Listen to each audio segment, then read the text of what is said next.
You are allowed to basically play, like, stream Minecraft if you want to. Like, I don't know. I just don't stream Minecraft because I already have a schedule of what I'm gaming for something.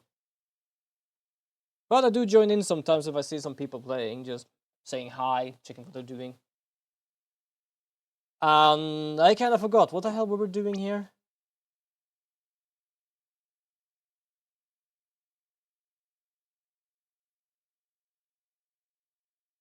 Oh, now I remember. Maya here is gonna channel the abbot's spirit. Now I remember. I was like, wait a second, why did we need to take a recess? I was like, I'm pretty certain we beat the shit out of everyone in there. Mostly mentally, because physically they would probably be broken quite easily. Well, except these two. I love that you play the other games and you are in a normal court. You see, like, they have bailiffs and yeah, they probably have a little gun. These two got a malicious, like, they have a gun, they have probably an AK-47. I don't know, I'm not really good with guns, but like, I feel less safe being guarded by them than anything. Well, at the same time, it might not be guarded. I think it's like prisoner in there, to be honest. Sorry, Maya, but this was the only way. You sure you're up for this? Thanks for believing in me, Nick. Even though I don't know if my channeling ability is on point yet. Oh, right. Before she started training here, her success rate was only about 30%. To be fair, I have never really understood, like, how good she was at this, because most of the time she did, like, summon a spirit, let's call it that. It was always her sister. But at the same time, her sister was the one that also kind of wanted to jump in there, so... Yeah, I don't think I've ever seen her become someone else. I know you can do it, Maya. At least I hope she can. So, you sure you're ready? Yeah, at least I think so. You don't sound so confident. What about all your training? Well, training is one thing, actually doing it is another. Oh, I see. Uh-oh. To be honest, that's everything. Training is one thing.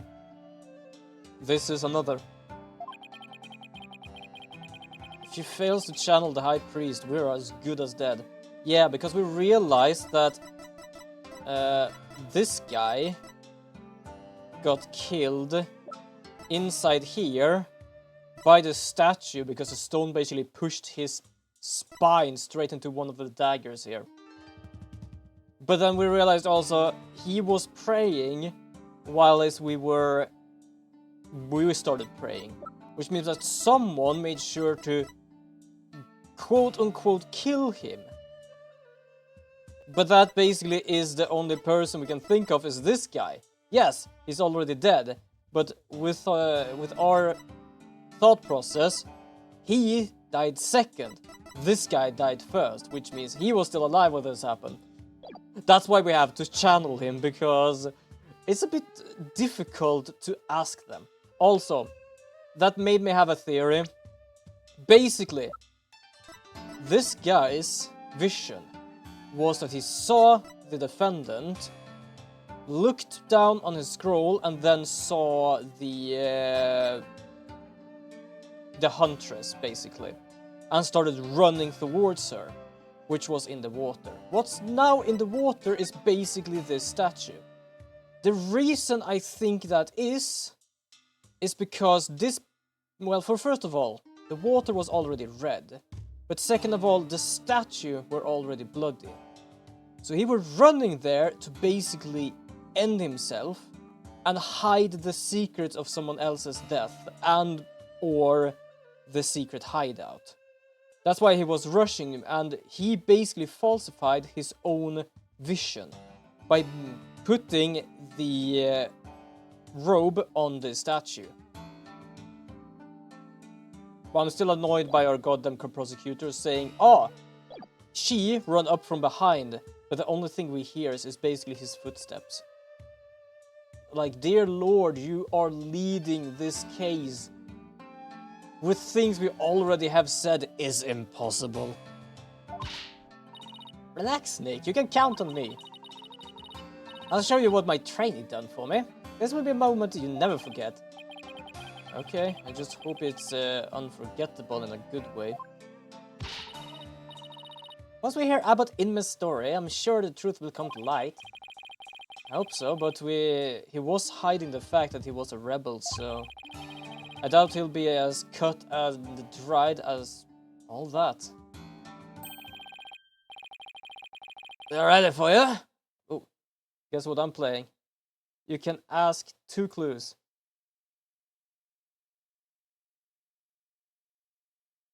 Is it an MMO? Mostly because the recent times we've been playing something, it has been an MMO. It's an MMO. The funny part is I don't know what the second question should be because I'm so shit with MMOs. I don't know what I could ask.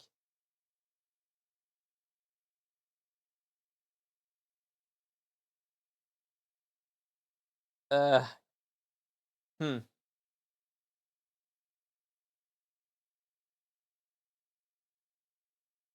guessing. What did you say the one of them was? New World? Was that the one you're playing before? I'm guessing New World, but if that was the thing you mentioned latest time. But unfortunately, I am so uncertain because the only thing I could ask was MMO, and then my brain shut off. Yes, but not this time. Okay, then I have no clue. The problem is I'm so bad with MMOs. It's like, it's an MMO, yes. What the fuck should I ask? Like my brain basically went, is it Final Fantasy as a clue, or is it this as a clue? Like that, those are not clues, those are basically answers. All ready for you? Please return to the Hall of Justice at once. Extra hint: heroes and villains.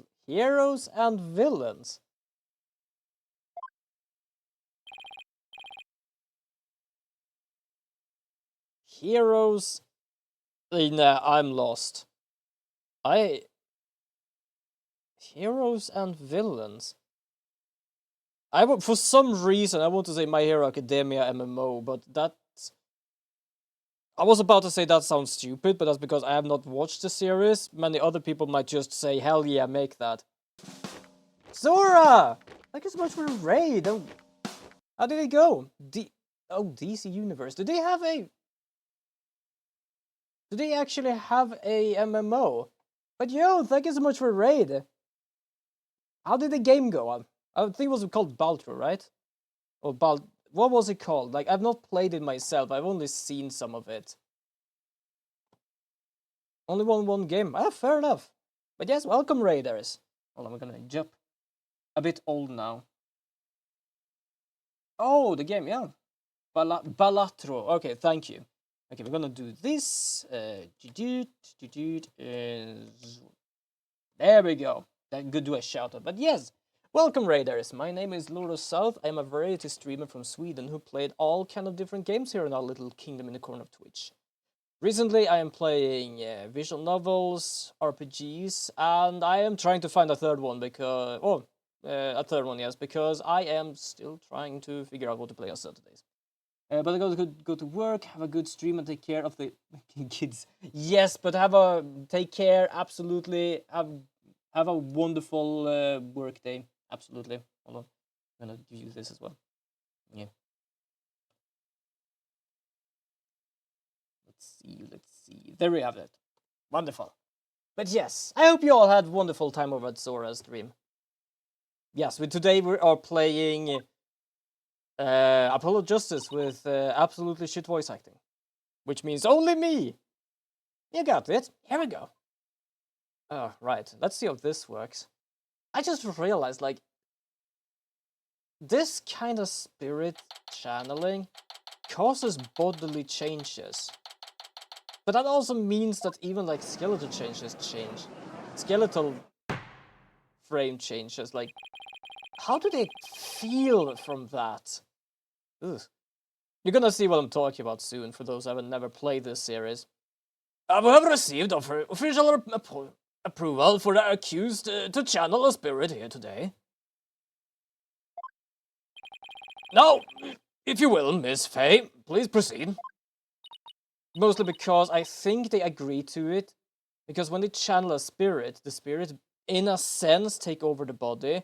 Which means that even if it is an accused, the accused can't change the choices of the spirit. I guess that's why they actually agree to it as well. Yes, Your Majesty.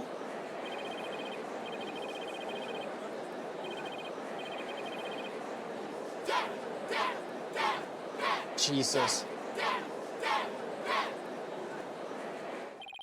Welcome to Kurain, everybody. Grab a rope and be prepared. Sorry, that was a really dark joke, but to be honest, we have been hanging on a small thread here of just dying because we try to defend someone. But yeah, this is basically Kurain. Wonderful place. Except for any sort of crime happening here, because even if there is a crime or not, yeah, it's gonna go to shit. I've been studying here in Kurain for 2 years now. So that one day I'll be the master of Kurain, a village of spirit mediums back home. But first I shall show you all the fruits of my training in your kingdom. Wow, she seems really confident. Well, hopefully it works. She used to have a 30% chance. A neophyte practitioner such as you could not possibly channel a spirit. Okay, your benevolence, how about this? If I succeed, will you stop calling me a I cannot even pronounce it. Neophyte? Neophyte? How do you pronounce that? Hold on, let me actually check this up. That's like a word I've never heard before.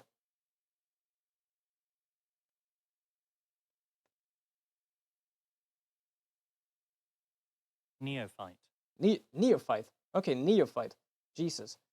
For some reason I want to say P. Neophyte. Okay. Very well, if you succeed.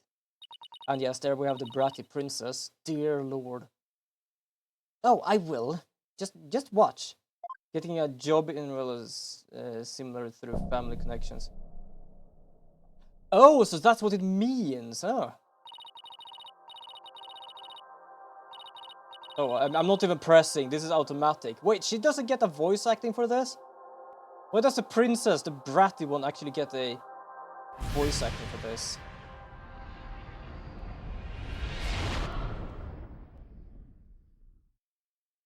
Also, hold on a second. Doesn't that mean that the child there also is the same thing?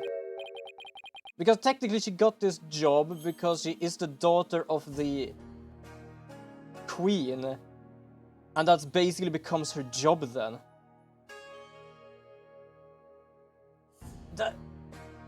Am I wrong when I say that? What is this place? Basically, every king or monarch is a...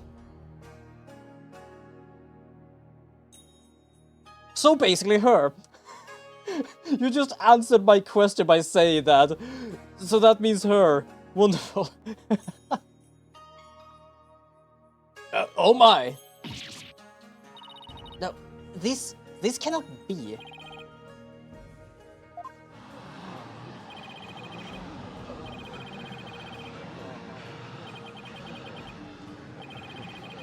Can anyone here like make up their mind if it's a good thing or a bad thing for us to be able to do that? Go Maya. I do not understand. This cannot be. This simply cannot be. Oh, then you should see Pearls. She is much better than this than Maya is. You would lose your mind because I think she's... I was about to say she's half your age, but I think she's actually like either the same age as her or just a few years above. That whole nation is just irony incarnate. It really is. It really goddamn is. Abbot Inme! Will this be the... I'm trying to find a good voice for this guy. I'm gonna see if I can find something. I don't needed to make a voice for this guy because he was dead until now. Will this be the Twilight Realm? What of this? What of this luxurious mane of hair. Is it perhaps a gift from the Holy Mother for decades of faithful service? Abbot me? Aye, but visit His Majesty. Are you too shuffled of the mortal coil? I don't feel like this works. No, the voice doesn't really work. Please do not count me among the dead. It is only you who has passed on. But the spirit medium, Maya Fey, has brought you back among us today. Why? Acolyte Fey has mastered the secret art of spirit channeling. I think something like that. I suppose that explains these gorgeous locks. And when I pass from this world, I too hope to be channeled with a full head of hair. Though it be for the briefest of moments. I give thanks for this splendid coiffure. He is enjoying himself too much. Praise be the Holy Mother. However, this kimono is a bit too snug for my taste, if you would excuse me.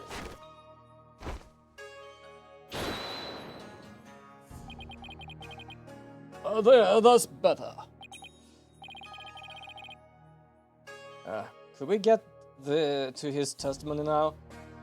I just realized when he is about to get pushed back into the spirit world, he is gonna become a dudette again. Fucking full view.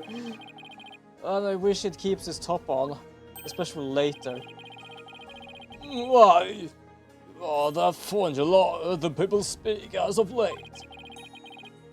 This is not the Hall of Justice. Why have I been summoned here?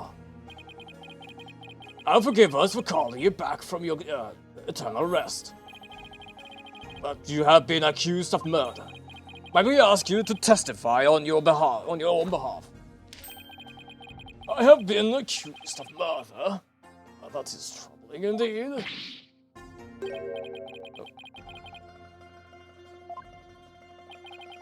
Is this really such astonishment? Even after the lowest of monks can achieve such body control with a proper train. Oh, I wonder if Albi will be able to do that someday. No clue, he's more of a selling guy than anything. Will the defense please explain it? What happened? I think I pressed something. I'd be happy to. Apparently I interrupted him. Your disciple, Purei Zeloth, or real name. Sorry, I don't know why, but like I know that many of these people have puns as name, as trust in me, I'll be your guide. But for his name, because we call him Purei Zeloth because they called him that, but his real name is real name. I don't know why, it's just, I love that so much because it's such a cheesy joke. This is basically like the other guy called... What was it, like, I am a traitor or something.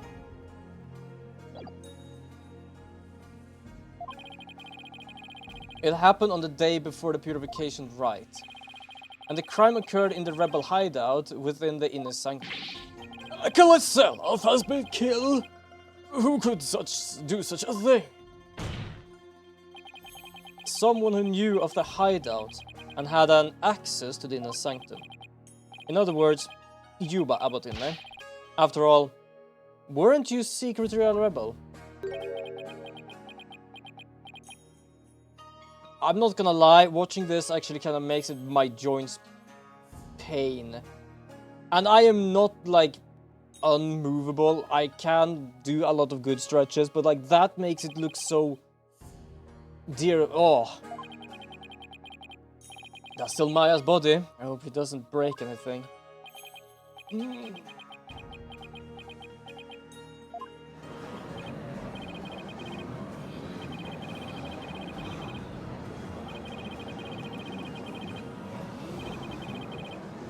Could everyone shut up in here?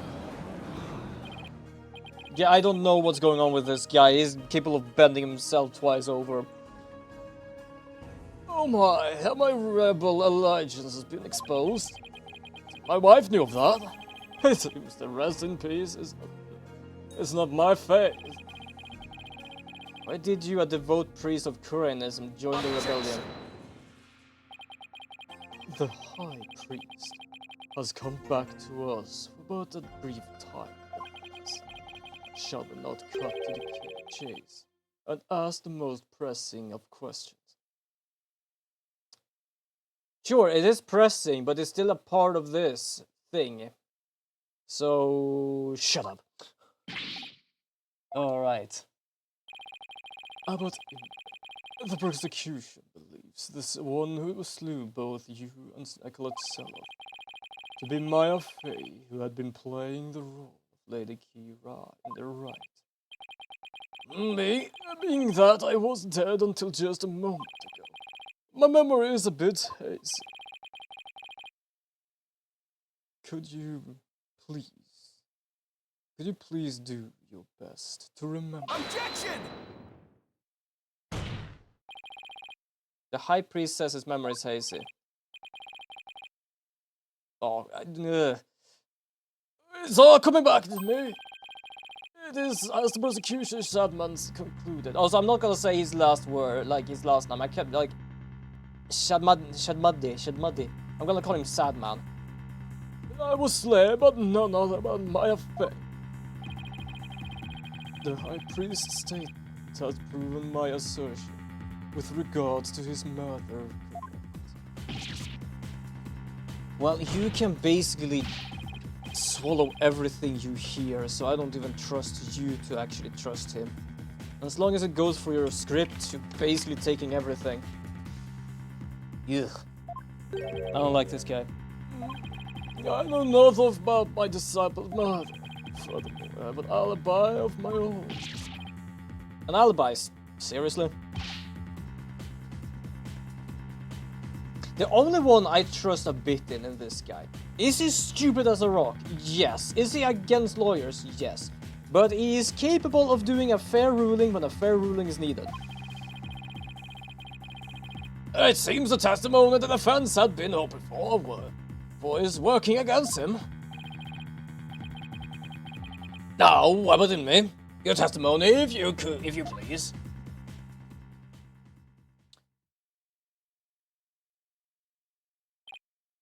Oh, yes, of course. I'm trying to make him like sound old because he looks old. He isn't old, he's just very skinny. I have an ironclad alibi for the time during which the murder took place. Just past noon on the day before the riot, I was entertaining guests at my home. And I believe my guests can corroborate this. Wait, who were your guests then? You had guests. Just past noon, that's right about the time Zeloth was murdered. Are you sure about that? Absolutely. Come to think of it, Raifa told me about a spirit's memory. A spirit's memory is cut off at the moment of death. So even a spirit that is brought back after centuries doesn't sense any gap in time between the moment of his death and the moment it's channeled. Yes, and yet it clearly recalls all of the memories it had in life. So basically, it can't have a fuzzy memory. It recalls everything in life, he says. The High Priest seems to know exactly what he's talking about. So the question is, what could be the best angle of attack? Pressing, because right now I can't find anything that is alive. Because the only thing we know is that Zeloth and Maya went out after dinner time, which is basically afternoon. So they could have been guests here. We just don't know it. I have an ironclad alibi for the time oh, right, I've already read this, my bad. I have a few rules about making voices because I'm the only one making voices here. No flashback and no returning points, basically. And sometimes whenever I lose a life, I don't do voice acting either because that's gonna happen a few times. You use the word alibi as if it were second nature. Are you perhaps mocking me? Or is it perhaps the kingdom of Khura'in itself you wish to ridicule? Well, to be fair, yes. I can say this, like, the kingdom itself might not be bad, but this whole, like, law thing they have and shit like that, like how they use the law, is absolutely bullshit. Everything else, fine. You pray 2 days a week, you pray 2 days a week. But you basically accuse innocent people, yeah, that's a thing we're basically gonna ridicule.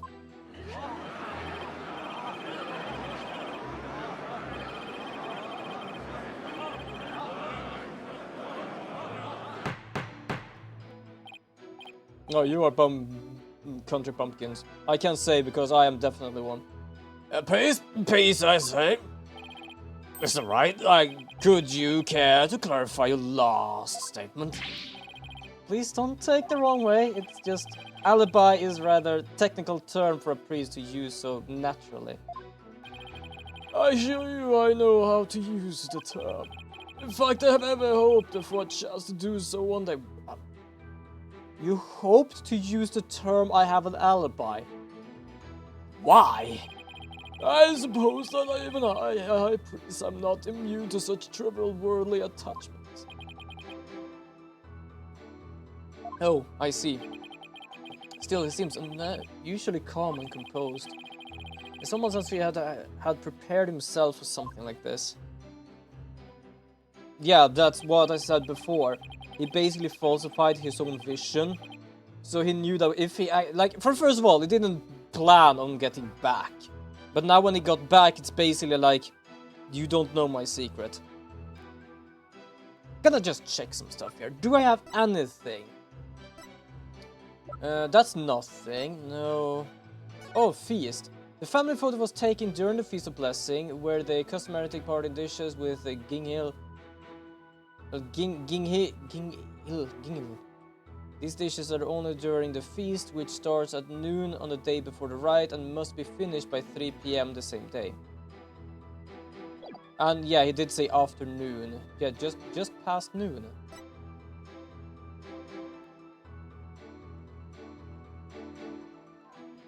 This might be stupid, I'm gonna do this. Objection! Yeah, it's stupid because I still hear music. He just said past noon. 3 is not... Is 3 just past noon? I know it's past noon, but for me, just past noon is like 1. 3 PM is oddly specific. It really is oddly specific, isn't it? But at the same time, if they have eaten this for generations to come, they probably have learned that it takes like this amount of time to actually not smell like garlic and mint. Which I think was that the plant was smelling like guests. And you were entertaining them personally.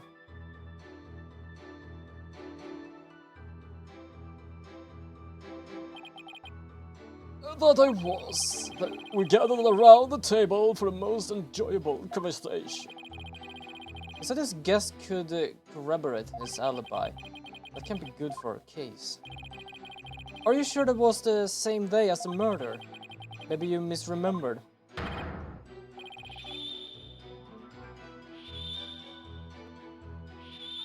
Do not doubt my mnemonic facilities. I may have died, but my memories up to that point are crystal clear. That thing is durating. Sorry, it's pretty thin skin for a priest. Though I guess I should have known better not to doubt this memory. Yeah, she did say that. They remember everything.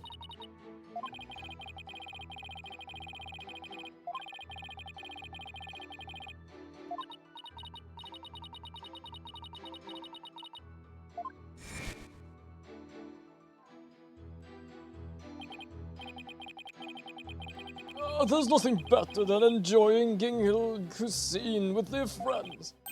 That way everyone's breath becomes equally malodorous. fair enough, actually. If everyone smells like garlic, no one is gonna give a damn about the garlic smell. But the problem is still this.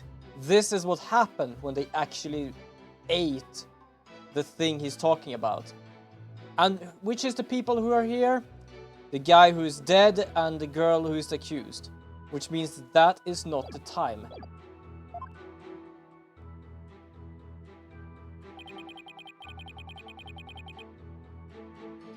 Okay, who are your guests? And who exactly were your guests that day? Don't tell me they were rebels, so they can't be called here to testify. It was none other than His Majesty along with his family. He couldn't attend the rite due to work, so he stopped by ahead of time. My, how his daughter has grown. Wait a second. Okay, I'm glad you stepped up to tell us now that you visited him. Fucking hell. Yeah, great. Let me set the record straight now. I am not a rebel. Thank you for that wonderful meal, Abadime. Dear Lord. Lady Imme's cookie simply cannot be beat. Oh, so there you have it. When exactly was His Majesty at your home? He was there from 2 p.m. to 3 p.m. Indeed, precisely the time period within which Acolyte Seleth was slain. Did we tell him when he died? Yes, and we had a rousing chat concerning the game of Kachudema. But I'll just have that added to the testimony. Fair enough, actually. After all, it was I who visited the High Priest's home. That is actually fair, we don't need to ask for it. He says this is actually useful. Okay,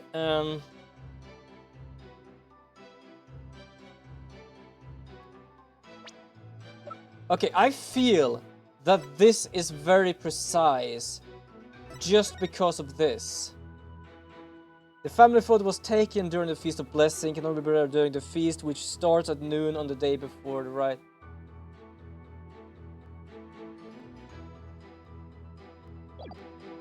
So... Okay, I'm gonna press again just in case. Because I feel so untaken by it actually is it. Your Majesty, are you sure this testament is completely accurate? As sure can be. Oh, how wonderful it is to finally have my actions be admissible as evidence in court. His Majesty was at my home during the exact time period of the murder.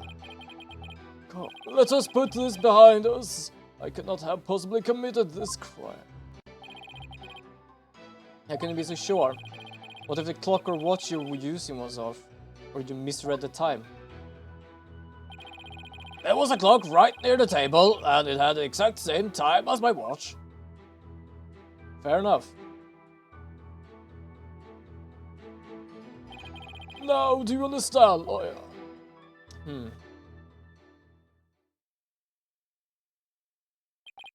As you can see, my alibi is airtight. Or do you still think I could have killed Acolyte Seleth? His Majesty is a witness? Are you satisfied?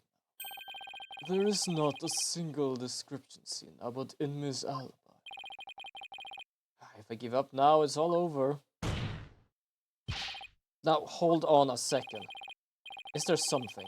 Anything wrong with the High Priest testimony? There is. Because if I said there is not, I am gone. There is a description in the High Priest's testimony.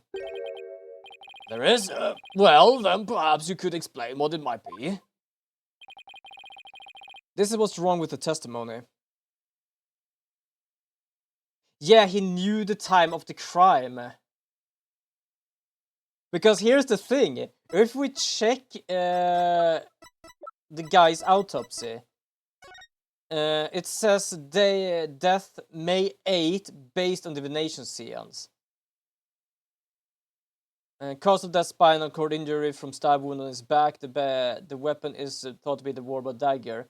But this is basically May 8th. I think May 8th is the Seance Day? Oh no, I don't think so. Well, they thought it was the day before there at least. But he knew the time of death. He shouldn't been able to know about that because technically everyone thought he died before. So how does Abbot Inmi know that he died before the Abbot? If everyone thought he died after. I think I said it wrong before. No one ever stated what time Acolyte Zealot was murdered. No, now that you mention it! Despite that, you claim to have an alibi from 2 to 3 p.m. That means you knew that Acolyte Zealot was dead when you were still alive.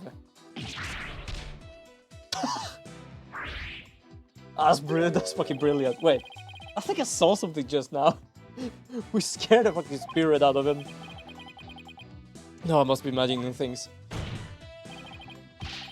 So tell me, how did you know what time the crime had been committed? What the fuck is that shifty move? About that. Open your heart. What was that? Why? We have been blessed with the High Priest's sacred words of prayer. And that means what right now? All who serves Her Holiness must strive to banish worldly desires from the souls.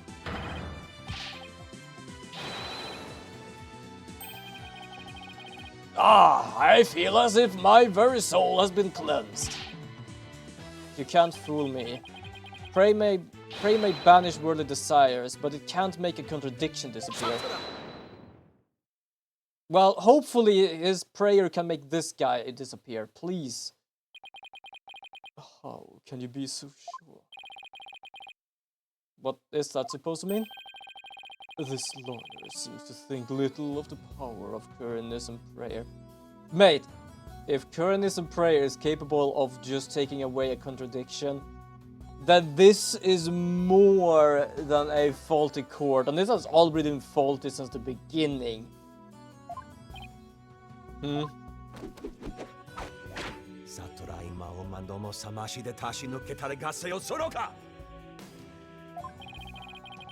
Abbot In was at home during the crime, but knew of what happened at the hideout. I believe this can be explained. He must have had a way to monitor the hideout from his home. Oh, fuck the mic. Right, yeah. There was a mic in the hideout. You never cease to amaze, prosecutor. As he has summarized, there was a listening device installed at the hideout. Yeah, there it was. It enables me to instantly learn of anything unusual, even when I was not there. Remember, the rebels had been using this as a top secret hideout. It could be perfectly natural for them to install such an apparatus. Wait, come on, think of it, when I was searching the rebel hideout... Yeah, we did find a microphone. Damn. Math ain't mathing. Yep. Was someone trying to record something with it?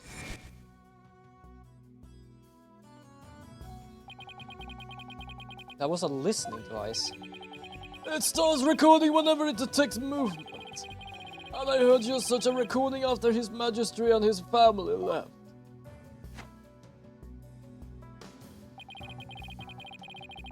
If you look in the desk in my study, you will find the tape in question. Alright. Alright then. Bailiff. Yes, Your Majesty. Go retrieve the tape in question from the High Priest's home.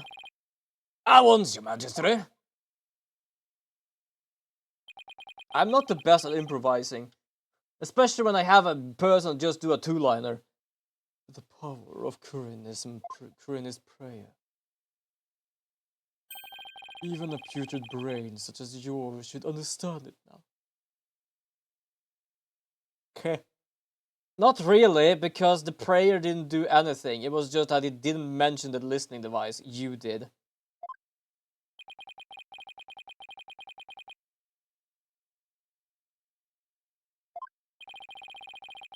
We shall ascertain the content of the recording once we have the tape. In the meantime, I should ask Capodinme to continue with his testimony. I'm kind of wondering how it's gonna become when it, like, breaks. Very well.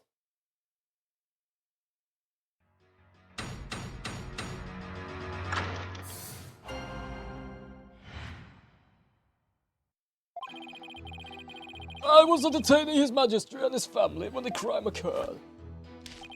When I listened to the tape later, I heard a man and a woman quarreling. It sounds like an altercation between Acolyte Zealoth and Acolyte Faye. After that, there was a loud noise, followed by a haunting silence. Loud noise? What loud noise? There was never a loud noise. I have to find some way to attack his alibi. If only Maya were here. She has a way of putting me at ease. But seeing her like this is only creeping me out. Fair enough, actually. Thought the priest was a rebel. He was still a Kurinist holy man. Therefore, take care in your questioning, lest you invoke the ire of our people.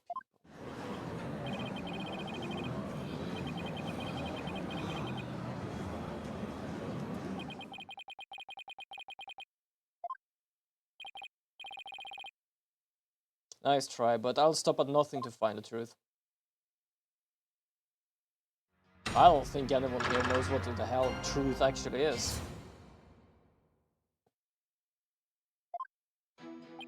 Okay, so... So this is like, we know this happened, so that I'm not gonna press on that. When I listened to the tape later, I heard a man and a woman quarreling. So this might be a lie, but we have no proof of that. What I'm questioning about is the loud noise followed by a haunting silence. Hold it! A loud noise. I'll say that's worth looking into. It was a terrible crashing sound. Poor Acolyte was a man felt so heavy. It must have been the sound of that stone slab falling over. I should have him add that to the statement, to his testimony. Yeah, have him add it. Just in case. Wait, how did he know it was a stone slab falling?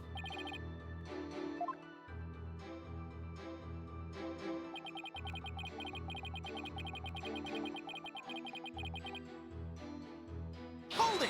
I'm really questioning about this. You believe the terrible crash is connected to Acolyte Zealoth's death? Yes, the sound no doubt was poor Zealoth's death kneel. Such a tragedy, for he was fine disciple.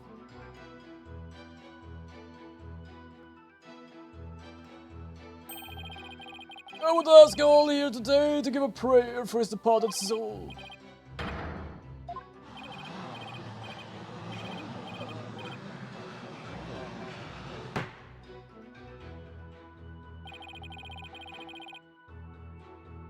I had high hopes for that young man's future.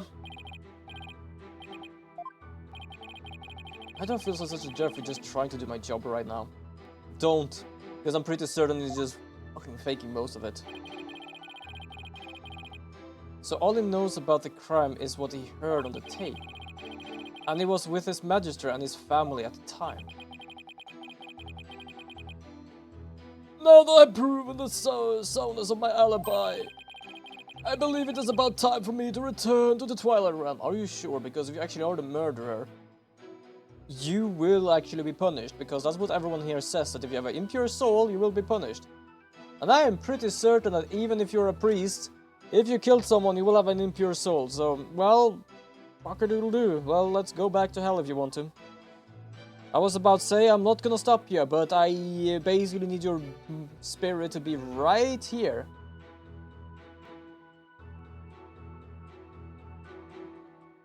Also, just waiting for a little moment. I don't think I'm gonna wait for the whole ad break, but I'm waiting for a little bit for the ad break. Just waiting a tiny little bit for the ad break to be done.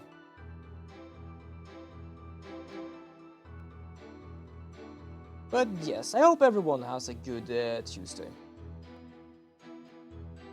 A normal Tuesday or a good Tuesday. Hopefully.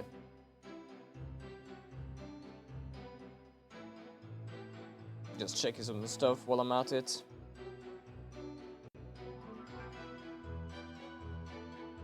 Okay, but yeah, he will return to the Twilight Realm. I don't think that's a good idea for you.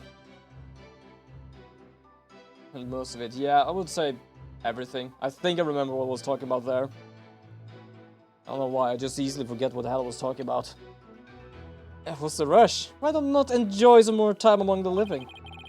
Better find a way to attack his alibi soon. You just have to press harder and hope something useful comes out. Yeah, I feel like that part is useful, but at the same time...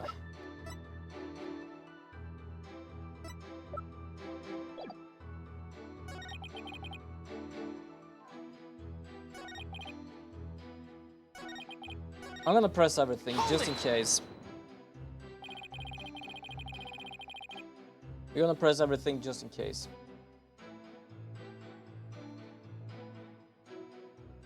You were entertaining His Majesty and his family during the crime. Indeed, my wife Bella was treating them to their wonderful home cooking. Your wife was there that day? Why, yes. She was in the kitchen cooking up a storm the entire time. I come to think of it, I don't think I saw her at all that day. She takes her culinary duties most seriously, you see. This is why she was in the kitchen cooking without pause the entire day. So the judge never saw Mrs. Inmee. That's interesting. Please add a statement to your testimony. As you wish. My wife Bella was in the kitchen cooking the entire time. What if she's the one that basically quarreled? Because if he's not lying about quarreling, then he might misheard. Hold it! What was your wife making that day? The menu that they featured Hanthin surprise and Melatan moth. They're both traditional Koreanese dishes. I can't even begin to imagine what those are. Same. Ah, yes! Squinches says of Hanthin surprise and the supreme texture of Meltan moth. Lady Inme's cooking that day was utterly unforgettable. Thank you, brings me joy to know you enjoyed her meal. Now, once His Majesty and his family had left. Is everything still here?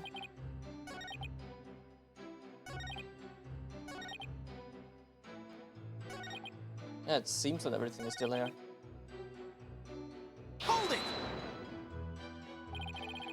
You heard everything from a recording.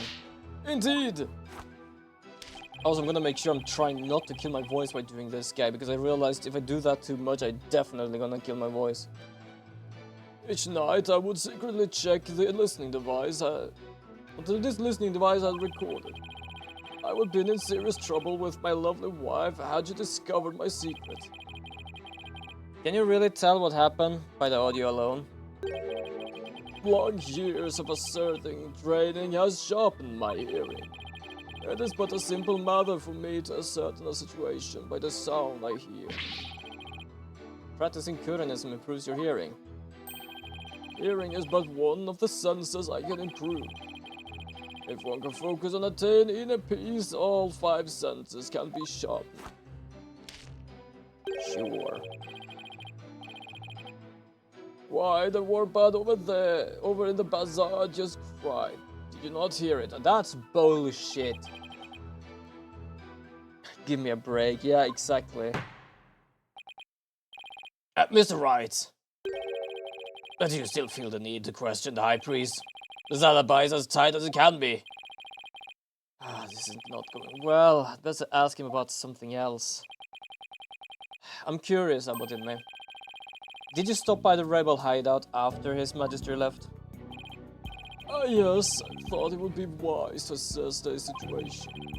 As I said before, there was nothing to see. The hideout appeared as it always had. And the victim's body? There was nowhere to be found. The blood bay must have already disposed of it and anything else incriminating. So, when you saw the rebel hideout, it looked like it does in this photo. Yes, I would say that is how it appeared that day. The stone slab has been put back in place.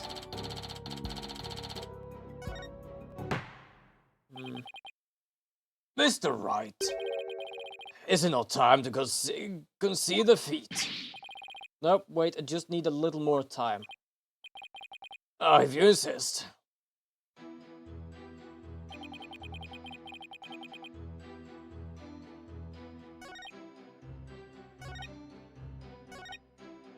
Hold it! Hold on. Are you sure about those voices? Was it really Acolyte Zealoth and Miss Faye? I'd say that was the most reasonable conclusion under the circumstances. Or perhaps Acolyte Faye has an alibi that you can prove. I'm afraid not. Then I suggest you make a little mollusk and clamp up. Now I will continue my testimony if I may.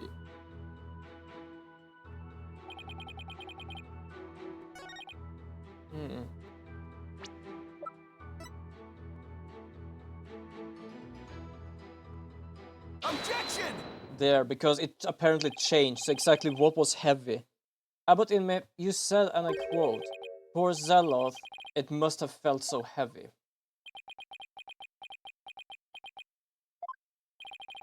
Why do you think he felt something heavy? You said the hideout looked like this in this photo. If so, there is nothing that would lead you to believe that he had experienced a heavy feeling. I think he's hiding it from the wife. He's basically making sure his wife doesn't get concluded in this. And that's why he's basically doing everything. The wife got the guy killed. He realized that, tried to prove everything else, like fake everything else, clean everything up. Had to somehow deal with everything else he couldn't deal with, which more or less meant him using himself as bait to use Maya as accused. Impaling him and the warbird statue behind him. But that was only revealed through her benevolence divination scenes earlier. Would the defense please to get to the point? My point is, simply hearing a crashing sound shouldn't have automatically led him to conclude that the victim was crushed to death. I still don't see a point. I'm saying that the High Priest knew. Oh. He knew the victim. If she did it and he wanted to protect her, easiest would be admit he did it. Definitely. But apparently, if it is as we think and he is trying to make sure she doesn't get the prison stuff, he apparently isn't confessing for it. He's basically making another sort of murder happen. So they can forget about this murder. Which is fucking concluded like, Jesus. Convoluted as hell. He knew how the victim was really killed. Also, that looks painful. Can we change the image, please? Also, I am the one playing, so yes. What? And that is information only the real killer could have known.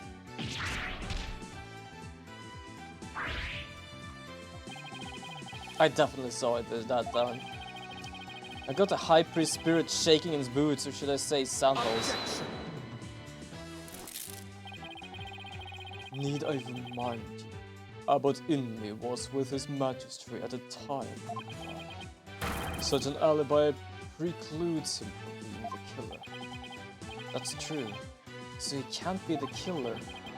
However, he knew about Zeloth was killed, something only the killer could know. The killer or the cleaner. In this discrepancy be resolved somehow. Well, Mr. Wright, we're waiting for an explanation. I was just getting to that. Time to think of something quick. The High Priest knew something only the killer could have known because...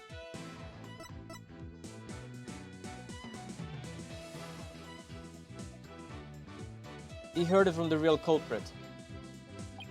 He must have heard it, heard how the victim died from the real killer. The real killer. Of course, that makes perfect sense. I don't want to believe it, but this is the only possible explanation. So tell us, who is this real killer? It's got to be someone close to the High Priest. Someone without an alibi. The only one that apparently was in the kitchen, quote unquote, never to be seen on the whole day.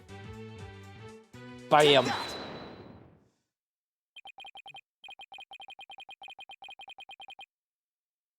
Your Majesty, while you were visiting the High Priestess' home, you didn't see Mrs. Inmee at all, did you?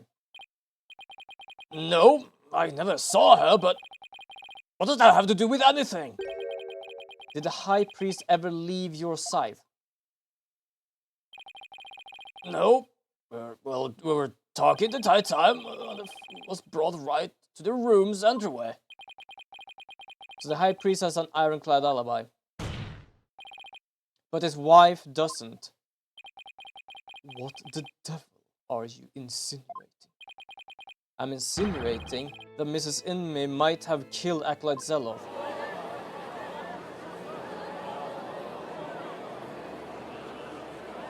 Objection!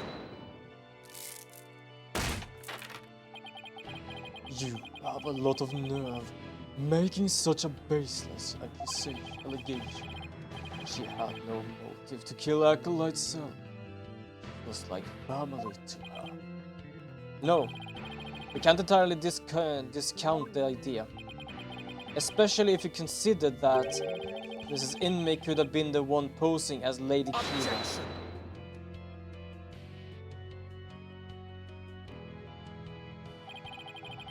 Even if he must temper his foolishness at times.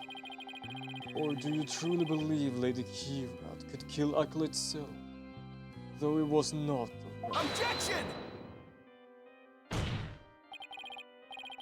As we all know, the High Priest was secretly a rebel. It would follow that his favorite disciple could very well be a rebel too. I suggest Mrs. Inmee killed her husband as well. No, I think he just ended himself just so he would be able to hide the fact that she killed someone. Which is, dear lord, why? How? Huh? As sad as it is, it talks a lot about fools taking one to know one. Exactly.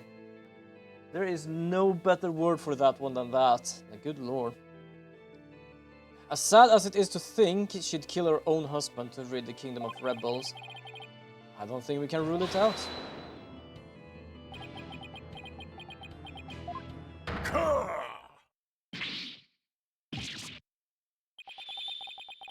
You claim my wife is that a rebel hunting Lady Kira, and that she slew both Zeloth and myself.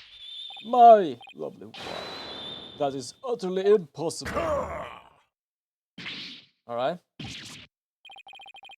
I've never seen the High Priest so angry. It is as Abbot Innes stated. The accused has already been found guilty of his murder. You sure?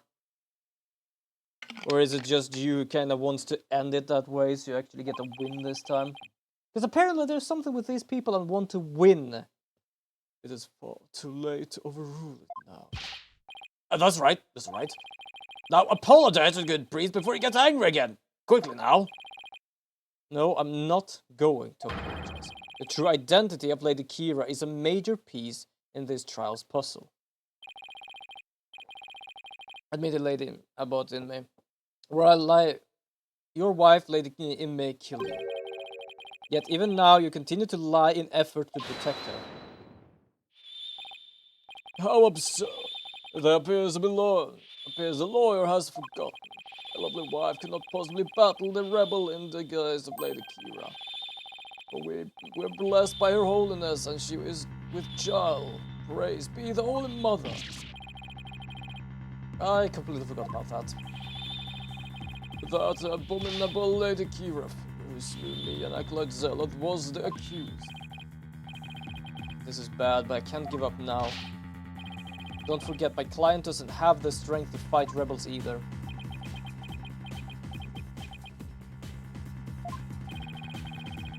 How could a weak young woman like her possibly... They're gonna use the she can spirit some call upon spirits. And that's how basically she becomes strong enough. If only you were blessed as Lady... What? You won't be pregnant? Surely the accused possessed the strength, or should I say the power? The power to battle those black-hearted rebels. What are you talking about? Oh, my good prosecutor, I see you have come to some same conclusion as I. Such keen insight. Then you have figured it out as well, Abbot. May I ask you to explain it to this putrid brain lord?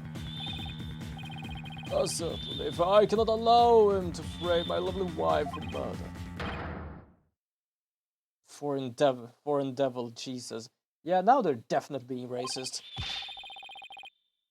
Your Majesty, allow me to testify as to how my affair is and murderous Lady Kira. Well, if it would assuage your anger, then by all means, please testify.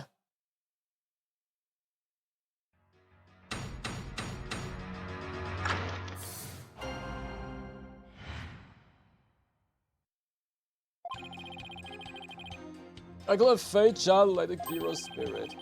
It's a spirit medium and knows Lady Kira's true name, so she could have done it. So it was real Lady Kira who returned to root out the rebel among us. They tried to kill me with a strength far beyond mortal. A lot of pregnant women have killed people before.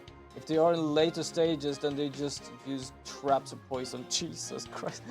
Fair enough, but oh my god. The way of phrasing that one, they just use traps or poisons. Like, I imagine a goddamn bear trap on the lawn, like, dear lord. Do you understand? Murder by channeling explains everything. This is the only way the accused could have defeated a rebel after another. The funny part is, yes, she knows exactly the name of Lady Kira because it actually says in this book. The priestess as Lady Kira's representative must know her name. The name is Imson. Speaking the name is unforgivable. Lock this knowledge deep in your heart. There is one issue. You need to know the face as well. I do love they are ignorant about their own religion when it's needed. Indeed, I am a living, or shall I say dead, proof of her terrible power.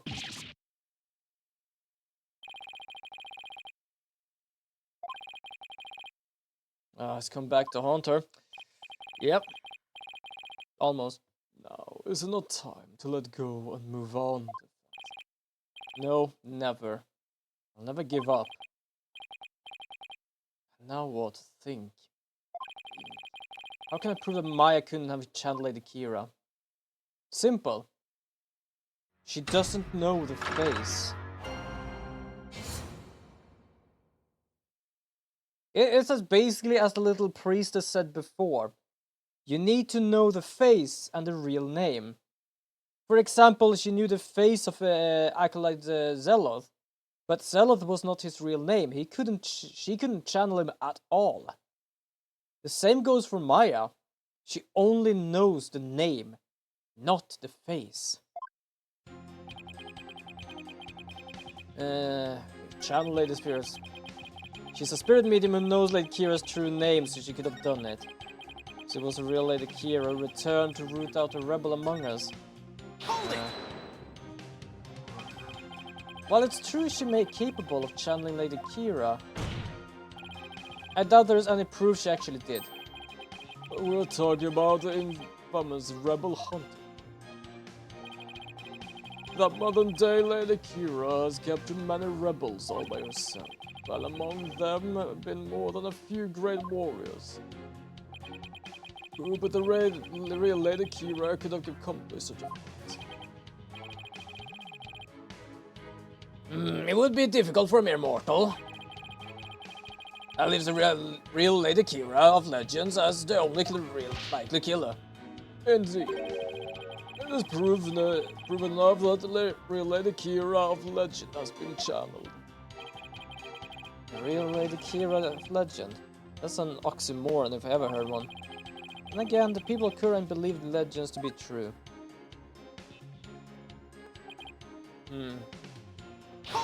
Okay, I'm gonna have to press everything here, and see if there's anything that pops up. If it doesn't pop up, I'm gonna use the sacred thing. Lady Kira is an actual person. Do you really believe there was a woman that powerful? One capable of battling the rebels, much bigger and stronger than herself?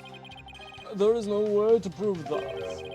But not to doubt that the existence of Lady Kira is to doubt Kuranism itself. Oh, fuck off. We do not doubt your religion, we are just doubting the way you use it. It's not for us to question, we simply believe.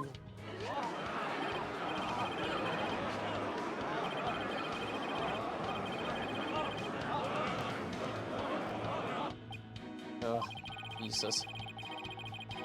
Can this not like be a private thing? Because I have never seen any sort of chord in these games that have been this hostile. Ever. They've been shouting, screaming, and being angry, but not like this. A strength far beyond an immortal woman. And just how strong would that be? But look at the wound that she inflicted upon my body. I thought I had hoped to never had to think about that again. Your wound. It was pretty deep. There was a tremendous amount of blood. While like let's say it was rather small in their stature, it was strong. Nevertheless, it was no match for the sheer strength of Lady Kira. My spirit channeling is proof that she's Lady Kira. This is no good. I have to prove she didn't channel the original Lady Kira.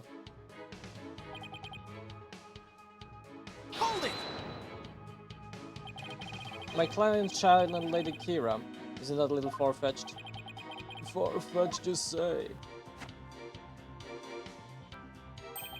Why, the very fact that I'm here proves she has the power to channel spirits. But you have no proof she actually channeled Lady Kira. Oh, but I do.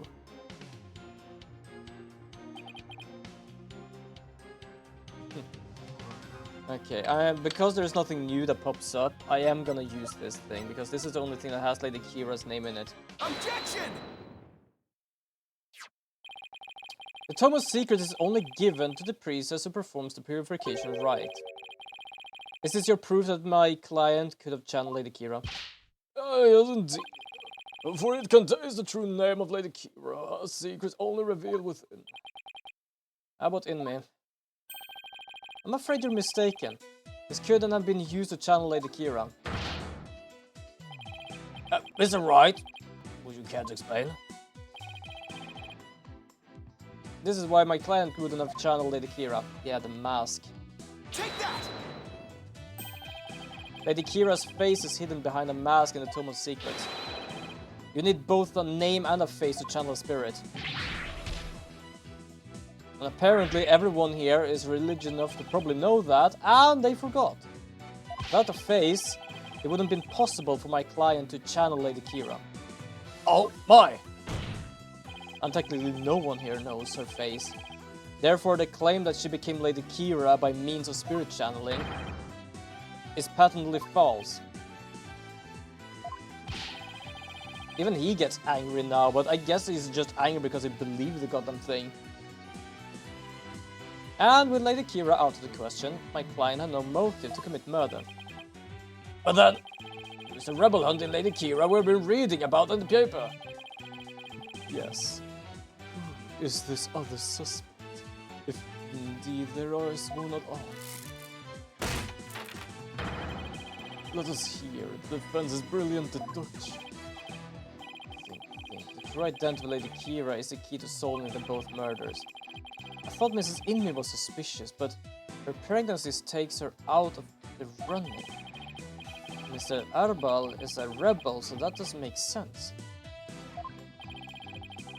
Don't tell me it's actually Zealot. Mr. Wright, you have that look again. One where you know you have to say something, but you can't figure out what it is. Isn't a chance to really turn up the heat. I just have to stir the pot till something floats to the top. Your Majesty, I know who has been posing as the rebel hunting Lady Kira. You do? Are you sure about that? Yes, completely. I says I may regret this, but please go on and explain. Thank you, Majesty. Not at all, but unfortunately a lot. Yes. That's how a lot of religious people are. They conveniently forget stuff about the religion when it's not benefiting them. Not all, but unfortunately a lot. Yeah. Absolutely. I can unfortunately do nothing but agree. That's the thing. I'm not shitting on anyone's religion. As long as people don't try to force it on me. And basically force it upon someone else, actually. Should I do this guy then? He was the rebel hunter, he found the rebel hideout, she killed him because he basically did that. Can't be him, can't be here. Can definitely not be him. Take that! The threat ended with the rebel hunting Lady Kira we seek is Hooray Zealot. What's this? The High Priestess murdered the disciple was Lady Kira, you say?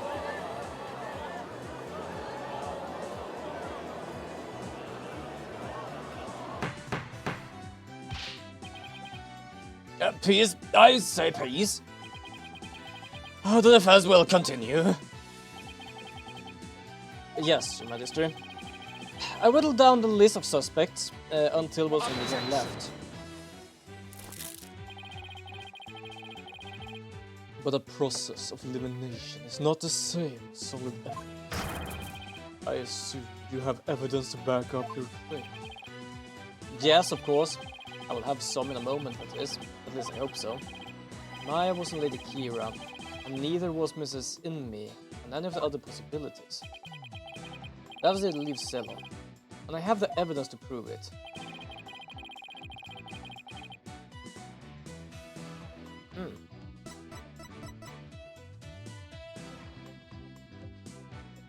Take that!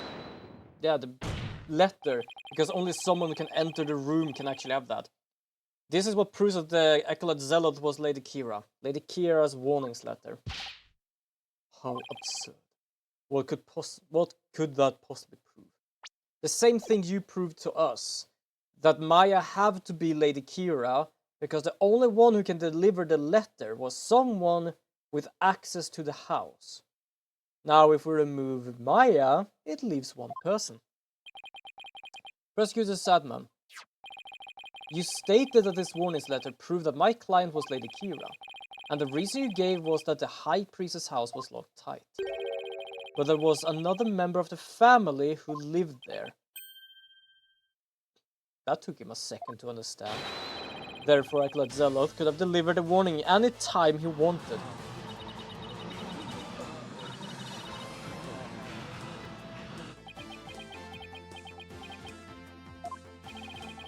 Or you say, Lady Kira was not the culprit, but rather the victim. That's exactly what I'm saying. But that would overturn the entire premises of this case. This trial has proceeded on the assumption Lady Kira was behind the serial killings. But if Lady Kira is one of the victims, who was the killer and what was their motive? The only suspect left is Mrs. Inmi. There's only one possible motive. What if Mrs. Inmate is a rebel? What? Fiend. He's still bent at JK casting suspicion on my beloved wife. You have no evidence of this, and for the mistrust in your soul. Objection! Well, you have no evidence either. After all, the dagger with my client's prints on it wasn't that what killed Acolyte Zealot. And the Plume Punisher theme that I heard could have been an alarm clock. That means all the evidence linking her to the crime have been called into question. Was Lady Inmate a rebel? And did she pose as Lady Kira to kill Acolyte Zealot? Or was Acolyte Zealot a rebel and was the accused Lady Kira who... I would say either scenario is just as likely. What are we to do now? Alarm clock, you say? The Mina one in the rebel hideout. Yes, but what of it? Oh, so that's it. Yes, why are you so fucking happy about that? Let's got an intern.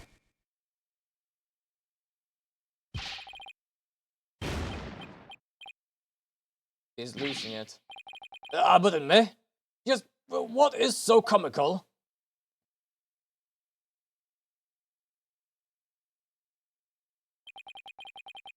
Forgive my outburst. That was simply tickled my funny bone. What did? The theme song came from the Plume Punisher clock, you say. That alarm could not possibly have gone off. What makes you say that? The clock was working just fine the last time I checked. Try using your head for change. It will not exist of a secret hideout be given away if alarm clock keep going off. Wait, you don't mean... Indeed, we'll leave the alarm switched off at all times. Fair enough, actually. I didn't think about that, but that's fair enough. Having a big-ass alarm clock in a secret hideout, like... Wait a second, I hear a clock somewhere, like what is going on here? In that case, am I sad to say that the defense claims do not hold water? Would you care to respond, Mr. Wright? Oh, this can't be happening, not now.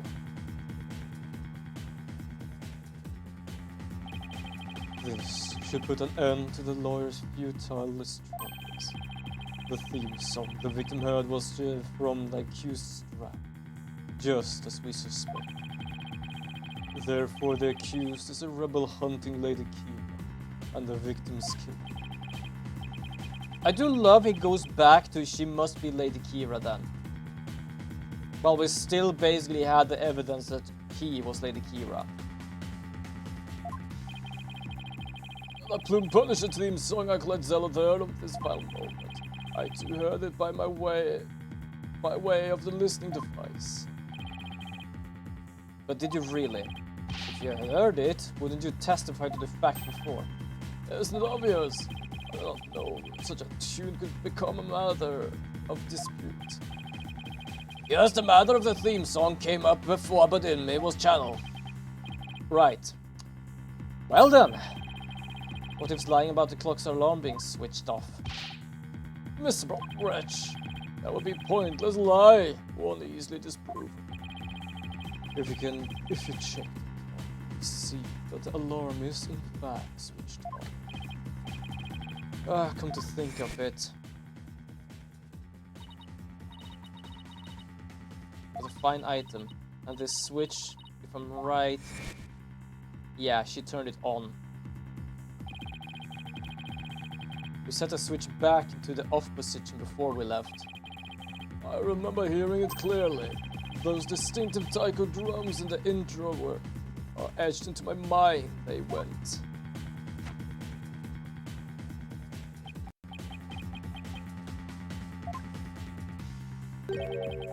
Distinctive taiko drums in the intro. This trial has gone on far too long. Shall we move ahead to the verdict phase now? I do love we say that, but we're still waiting for the listening device thing. By all means, and let us also return Abbot Inme's spirit to the Twilight Realm. Before I go, let me say a word to my darling wife. Objection!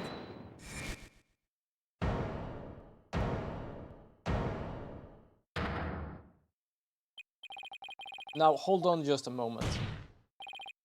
Your Majesty, Yes. the High Priest's statement is inconsistent with a certain piece of evidence. It is? Still, you're right, the defiance of your fate. How much is the clock? Damn.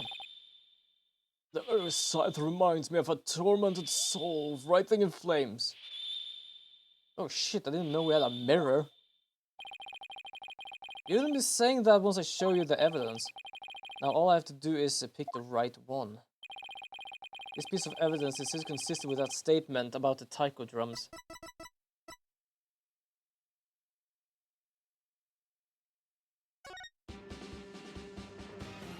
Pressing the Magatama on the belt plays the Plume Punisher theme song, which begins with some traditional Koreanese instrument. Maya says exotic sound makes it totally different, but it sounds exactly like the Steel Samurai theme song to me. Did I have anything with the Steel Samurai? I don't.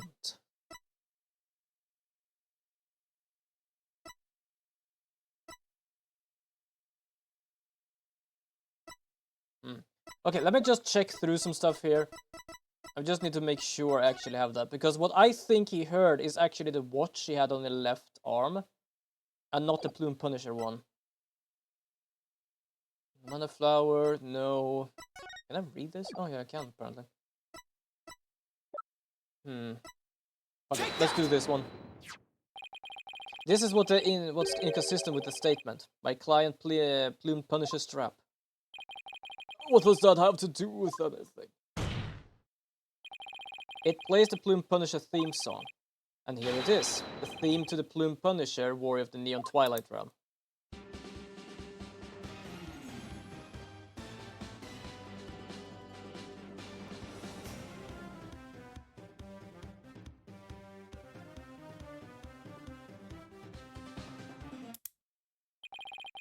Do you see what I mean? The music the victim heard in his final moments might not have been the Plume Punisher theme song. I'm afraid I am not fooling you. Or was it if not the Plume Punisher theme? In his final moment, Acolyte heard the Steel Samurai theme. There are no taiko drums in the intro of the Plume Punisher theme. So what Acolyte Zealoth actually heard in his final moments was the theme of the Steel Samurai, Warrior of the Neo Old Tokyo. Peace, I say. Mr. Wright, what is the Steel Samurai on which you speak? The Steel Samurai, Warrior of Neo Old Tokyo is an action hero show from America. The Plume Punisher theme is a... I didn't even press a button there. If you didn't know about Steel Samurai, you could easily mistake the two. But the fact that Acolyte Zealoth heard the music from an American action hero show is irrefutable evidence that the accused was in the secret hideout. No. Actually, no. You have it backwards. Backwards? That's right. Miss Faye met with an avid Plume Punisher fan here in Kurain. And as a token of their friendship, she traded a certain Steel Samurai item she had for the Plume Punisher strap. And this avid Plume Punisher fan was the one who killed Acolyte Zealoth. And we're going back to where we started, where everyone said, nah, you're fucking lying. And that avid fan is no one other than High Priest's wife, Believe in me. Objection! Believe in me.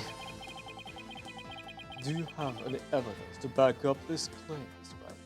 You don't need to look so smug, I actually have it. For us forgiving us the Holy Mother is. I doubt she would tolerate you yet another dose of your baseless slander. Do you want me to take a list of all of your baseless slander? Is this like a Christmas list for the Holy Mother, but instead of bit about slanders instead? Because damn, that is a long one. I hope you're prepared to eat coal.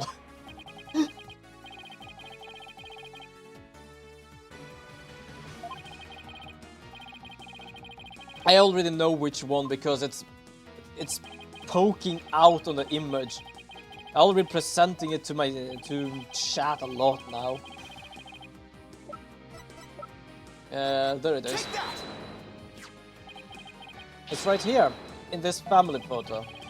Proof that Mrs. Inme and Miss Faye traded items featuring their favorite characters.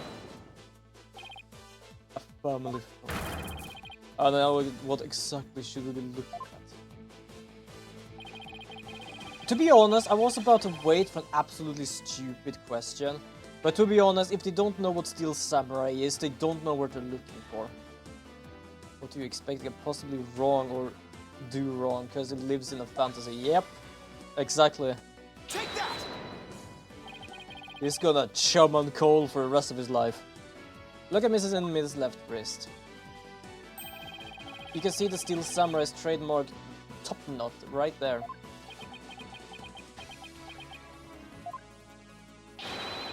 Which clearly makes this a Steel Samurai watch.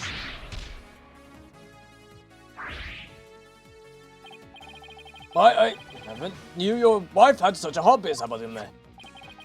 This family photo was taken right before Acolyte Zealot was murdered. By that point, my client had the Plume Punisher strap and Mrs. Inme had the Samurai watch. So, what the victim heard in his final moments was none other than the sound of the watch Mrs. Inme was wearing. I wish to amend my testimony. What I thought were taiko drums was something else. My wife never had such a watch. It's the truth I tell you. You must believe me, Your Majesty.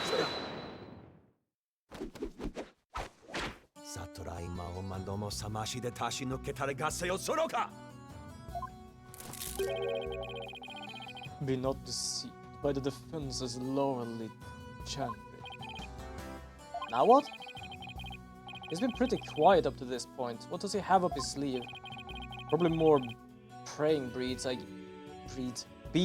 I guess. There is a big gaping hole in his family claims. Family claims? A big gaping hole? I don't think so. I'm afraid this is there, alright. Just like the big gaping hole in your putrid brain.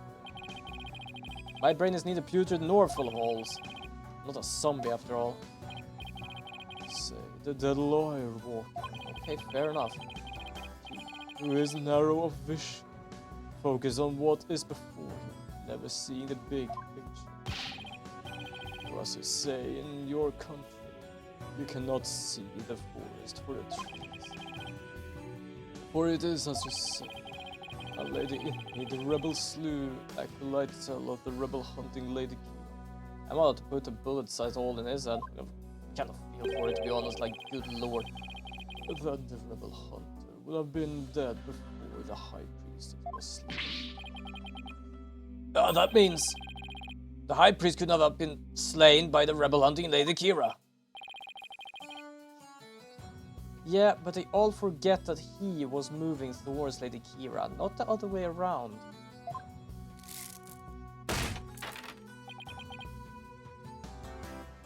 Also, so yeah, why exactly would this happen? Simple. He wanted to protect his wife from being charged by murder. So, he made up his own death. So tell me, who are you going to say killed the high priest now? Well, as dark as it sounds, he killed himself. He killed himself for his wife. Really stupid, not a good idea, but they did it. Do you really understand the sheer size of the holes that riddle your prudic brain? I'm in hot water now, not really. I don't have any other suspects in the High Priestess murder.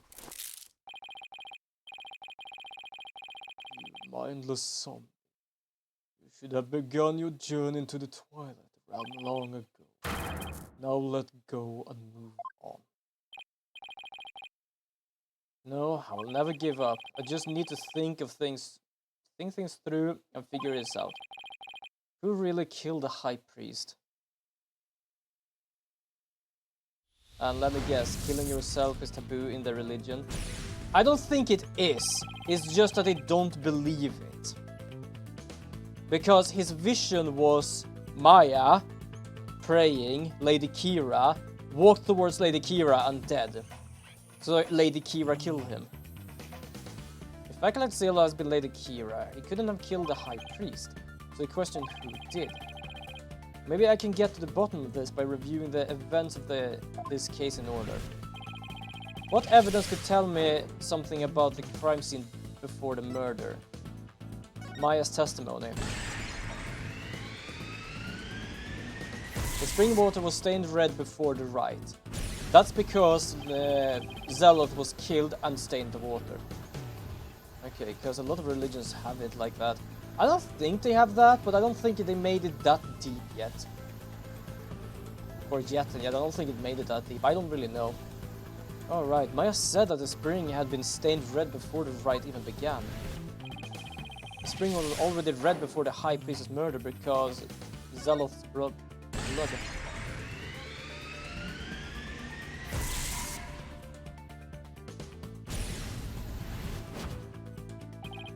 That's right. Zealot had been killed in the rebel hideout the day before the rite, and his blood flowed into the spring. Wait a second, the High Priestess knew that Zealot has been killed in the hideout, so why didn't he report it to the authorities? If Maya had been the killer, he could have easily had her arrested on the spot. Why didn't the High Priest inform the authorities then? To keep the hideout hidden.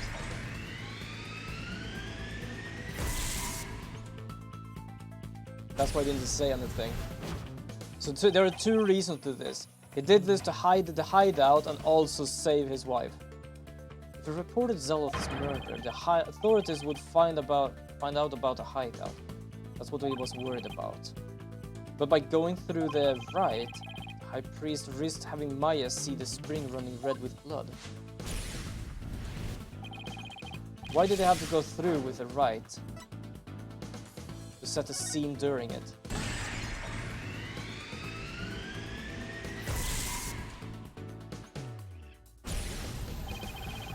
They want to set up the crime scene to conceal the hideout.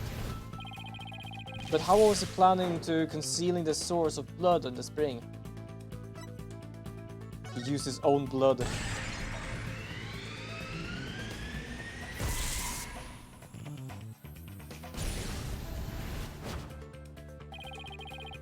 He concealed the source of blood with his own.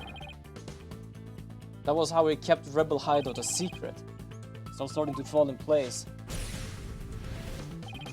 I know who killed the High Priest. It was Thrust himself. He thrust himself straight into the dagger.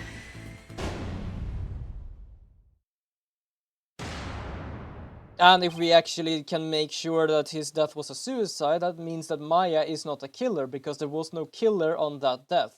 And we already figured out that Maya is not the killer in this death. Can't believe it. The High Priest took his own life to keep this rebel hideout a secret. Damn that forehead. The High Priest wasn't murdered by anyone.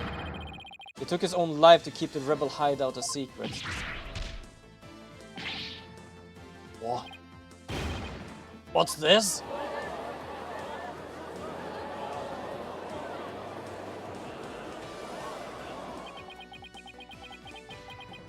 Well, you're very silent. The High Priest committed suicide. I have never heard anything about that. Such absurd things. The lawyer has placed a stain on the good priest's death, with its putrid gaping holes are large as the hole in his stomach. What hole? Exactly, tell me about the hole and I will fix it. You still fail to understand. You truly cannot see the force. Are you sure? You claim the High Priest was known. But have you considered who brought the dagger to the Plaza of the Bush? The wife. After the High Priest was killed, the dagger was thrust in Acolyte Zealot's dead body. Only the accused may have failed. Done that. As the prosecutor Sadman says, the claim is rather purpose in its logic, and your evidence is too weak. You cannot prove that the High Priest took his own life to conceal the rebel hideout. I would say the bloodstain is enough, because there cannot be a bloodstain that looks like this, basically, from someone being stabbed a few meters away. Good priest, dude, he's a rebel. You still claim I'm good when he's your enemy, unless Zadman is a rebel as well. Yeah, well, he used to be a rebel, actually. I don't know, for some reason, is that even if they're a rebel, they're still, like, praying, and as long as they're praying, they're fine. I don't know. Fucking weird. They're right, the dagger was impaled in Zeloth's body, but his body has been placed in the plaza the previous day. Well, Mr. Wright, you care to respond? Zeloth's body was already in the plaza the day before the riot. Although the dagger was also already in him at the time. The dagger was never in the sanctum. It was moved by Thoros.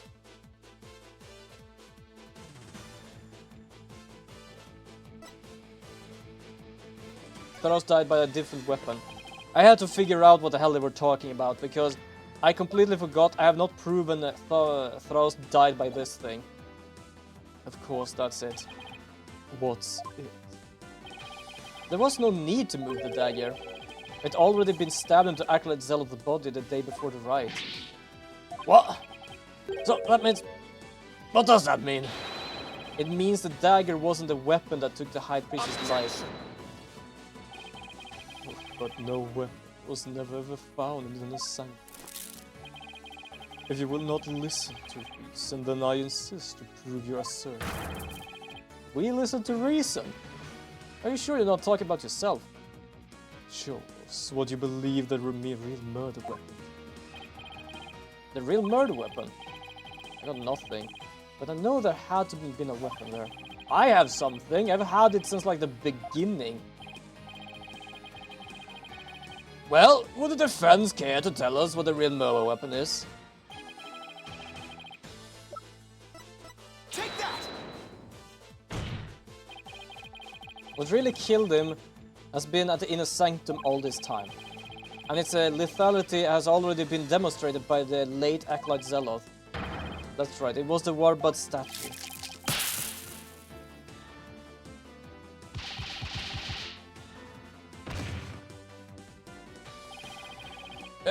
You believe that the statue claimed both victims' lives? Would you care to chime in, Abbot Inme? No, it lies. Hey! Why, it's... The wife. Lady Inme. Darling, don't you think this has gone on long? Oh, they're apparently fighting with each other. No. Your Majesty, my wife knows nothing. I think I know, like, it is basically as we say. He tried to hide the hideout. But that's also because if we manage to figure out there's been a death there, we would probably connect it to her. But I would also connect her for being a rebel. And, well, she is basically with child, and I don't think anyone of them wants that right now. Please, Abbot Inme, let your wife speak. Now, Lady Inme, please continue if you would.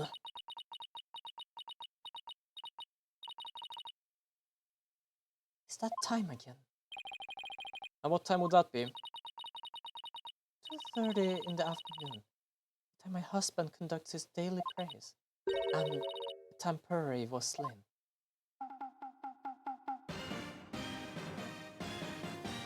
Ah, it's that time again. She has the clock on. And basically proves that she was there. That sounds... Still samurai alarm. I too like to pray at the same time as my dear husband. So I set an alarm to remind me each day. But I had no idea it would come to this.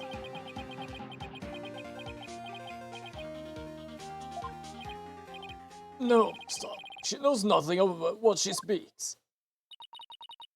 Your Majesty, I am the one who slayed Acolyte Zeloth. Oh, it's gonna break.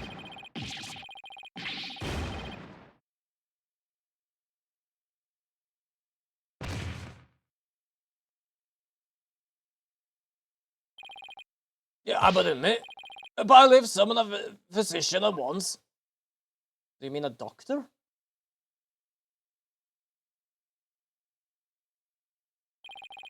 The physician is now attending the high priest, so there is no need to fear. And now let's continue. What about that half of him called Maya that is still among the living? Mrs. Inman, will you tell us everything you know? Truth is, I'm a rebel just like my husband. This tragedy unfolded before the rite during the Feast of Blessing. I had come to the rebel hideout to prepare it for Dat's escape. And that's when Acolyte Zeloth suddenly appeared. Yes. Furry was shocked when he saw me there. Acolyte Zeloth did not know you were a rebel. I do not believe he did. I believe he was there simply to investigate the hideout. And then he suddenly came face to face with Mrs. Inme. So, the true identity of the rebel-hunting Lady Kira was Furry Zeloth.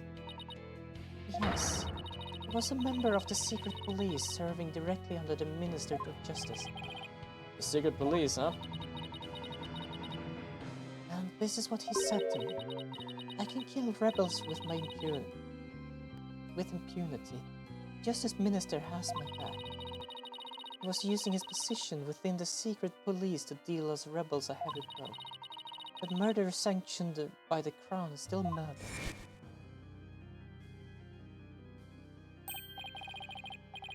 Even without a DC act, Daruk and his insurgent scum buddies' days are numbered. Yeah, because he had a special unit. Let's say I go a little trick up my sleeve. So I'd watch it if I were you. Guys, you got a defiant attitude, like one of them dragon dupes.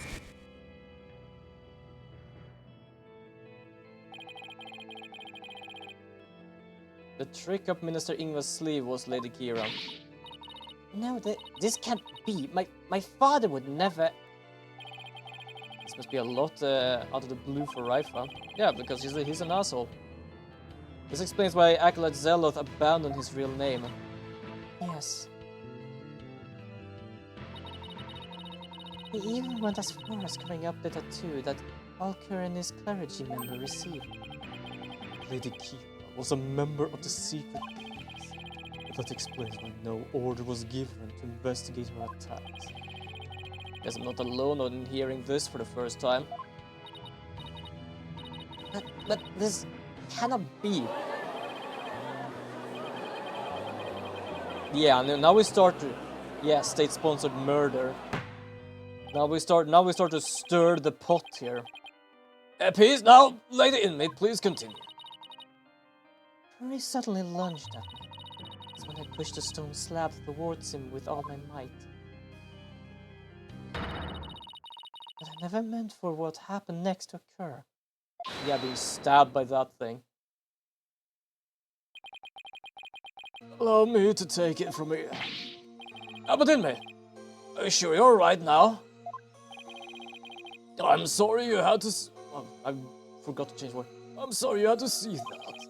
But you need to not worry about me, I'm already dead. Please, we need to know what was so important that you would take your own life. I learned that my wife had accidentally slayed Zeloth. I chilled his body with snow to make it seem as he died more easily than he did. The pot needs to be thrown out and made anew. Fair enough, but I'm pretty certain that pot would still, that whatever we threw out is still gonna grow mold. And personally, I would say I would just want to see it eat itself. I want to see these people hunt them down. To easily explain it. And then later I moved into the Plaza of Devotion and set the dagger into his wound. The plaza was empty at the time, for it was before prayer time had started. I finally placed his body in the prayer post. Throw it into fire. Fair enough. Fire most of the time works. Also, we have an ad now. I'm gonna wait a bit for the ad to be done. I can remove this, I don't need that. Just checking some stuff, ayo, ayo, checking some stuff. But yes, how are you all doing? How is everyone, are you? I hope you're all doing good. Still gonna have to figure out what I'm gonna play on Saturday. I have not yet found anything. I have a few games, I'm just gonna have to find something that is good to play on a Saturday.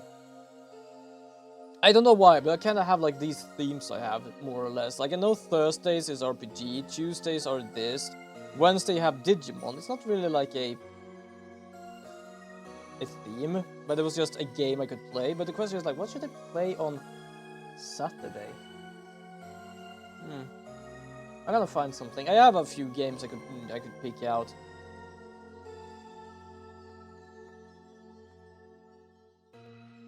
Quite a few games to pick out. The question is also what I should want to play. That's the thing. I'm not the guy who basically plays games that all other people plays. If I enjoy a game, I enjoy a game. So that's basically why I play them basically.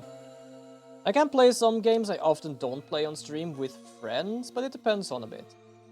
For example, I've not touched ever Overwatch 2, but I did play it with Hita, I think it was like some week ago. Because it's fun to play with them. Do I enjoy the game? Yeah, okay, I do enjoy it. It's not like I hate it, but it's not a game I'm playing whenever I just feel for playing a game. But I have much more fun whenever I play games like that with friends and stuff.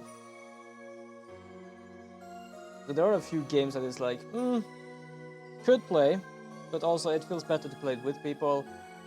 And yeah, I just don't know what to pick. I have a few games. I feel like for something more like action-based. But it also would go perhaps into RPG because I have more of them than I have action, but it's uncertain. I have a shit ton of games actually. Also would see if I could find a longer game. It's not often like I do enjoy like smaller games, but I highly mostly enjoy longer games because then I can just stream them for longer without having to like move games every now and then. But the ad break is about to be done, so I think I'm gonna just have to deal with this myself and figure out what game to play on Saturday. It's perfectly possible that no one would disturb him if he seemed to be praying. We do treasure our praying time after all. So you admit to try to pin this crime on my FA? Yes, was all my duty. I never told my wife of my plan. Surely she would have tried to stop me.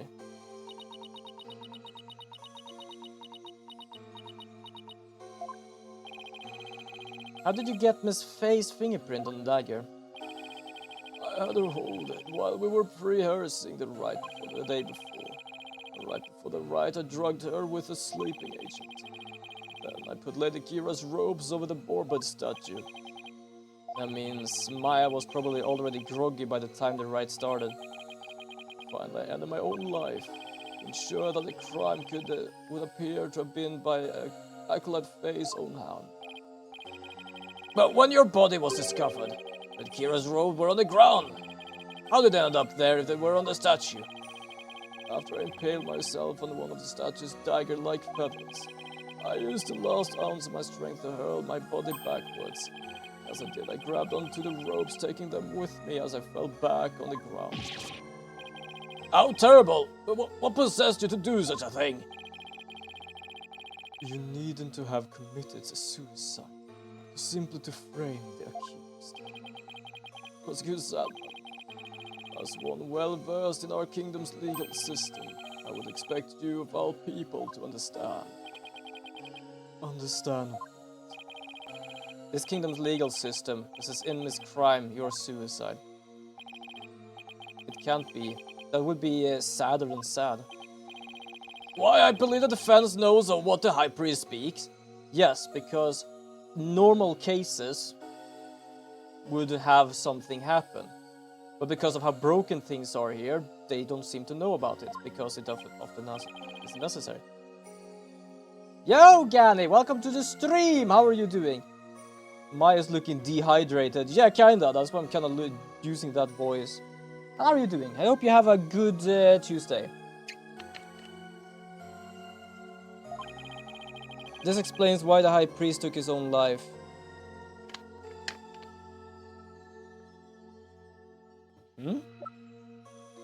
What the fuck do I have that's explained?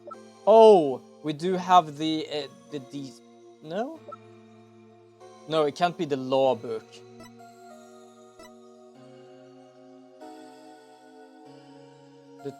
Yes, I'm thinking of the child. The problem is just what brings the whole child thing. Wait, hold on. Can I read this thing? In the name of Her Eminence, those who would support criminals would be deemed just as guilty. Oh, okay, yeah, that thing. The Defense Culpability Act. Circumstantial evidence supports Mrs. Inmy's killing of Acolyte Zealot in self-defense. However, it would be next to impossible to prove without a lawyer. That's why the High Priest wanted to pin the crime on Maya Fey. I fail to see what that has to do with his suicide. Wouldn't it be punished instead? Yeah. I fail to see why he would do this. To basically save his own wife, you idiot.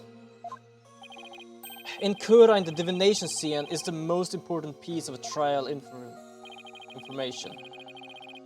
I'm doing good. Talked to my crush yesterday and she was so happy to see me, which made me really happy. I'm actually happy to hear that. That sounds absolutely lovely. I tried playing some FNAF Ultimate Custom Night earlier. Gotta say, it's not for me. Fair enough. He fails to see because he's blind as fuck. Yes! I agree. The High Priest wanted to frame Miss Fey as a serial killer. It was a clever plan in which he made sure he'd see Lady Kira in his final moments. The lore speaks true.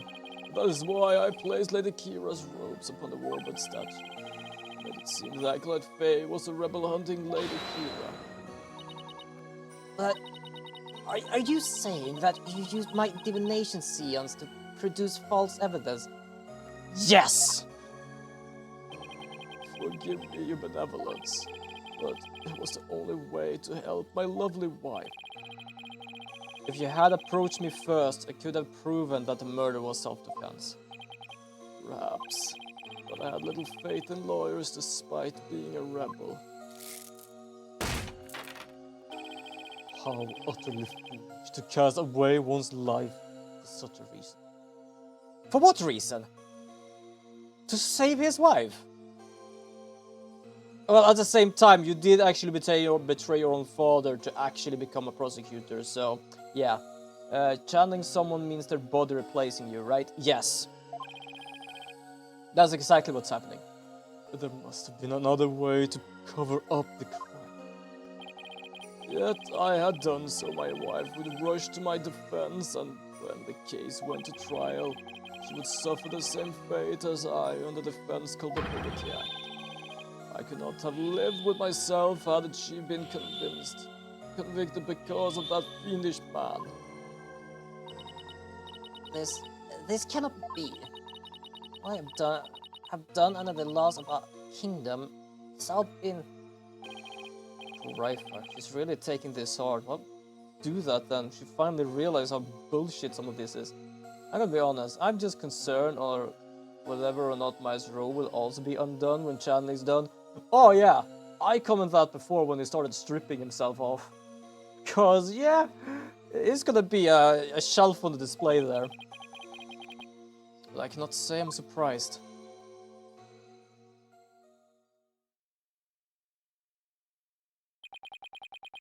Mr. Phoenix, it is time to show the might of your legal prowess. You mustn't allow another innocent soul to be charged under that despicable law. Of course, I'll do whatever I can. What I have done to you and your acolyte Faye is unforgivable. I can only offer my most humble apologies. Your Majesty. Yes? I ask that you please look after my wife. You have my word. Oh wait, so we did actually make it look and be self-defense. Because he was Lady Kira and was about to basically kill her because in their law, the secret police was allowed to kill the traitors. Wait, I just had a... What, you didn't have a dirty thought when I basically said that her shelf was gonna be on display? Magatama of parting, if you please. Very well. Your benevolence. Please allow me the honor. Fair enough. Yes, it would be more fitting for you to send him to his way. This is in me. Darling, I'm so glad I was able to see you one last time. Thank you for everything. Shanlin just changed his body, not the clothing, and Maya, a girl, turned into a man. Right now, Tharis is wearing Maya's... Ah, fair enough. Absolutely fair enough. I was thinking of the top part, but I realized she doesn't wear a top part. She's basically going top part commando. I'm sorry to leave you like this, my love. Oh, he actually put on the clothes. Fair enough. Good. They were thinking of that. Yes, always and forever. With every breath I take, my darling, I'll be thinking of you. Yeah, Maya doesn't wear a top part, but I guess that can be seen when Maya was channeling Mia. True.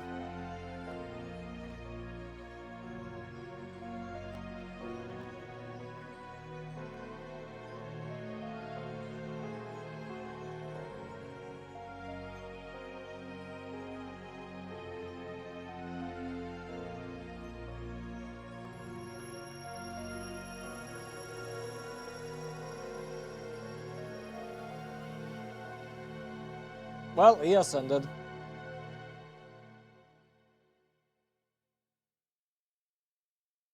This was a sad moment, but I would say, like, in a sense, I guess this is one of the more serious stories in these games.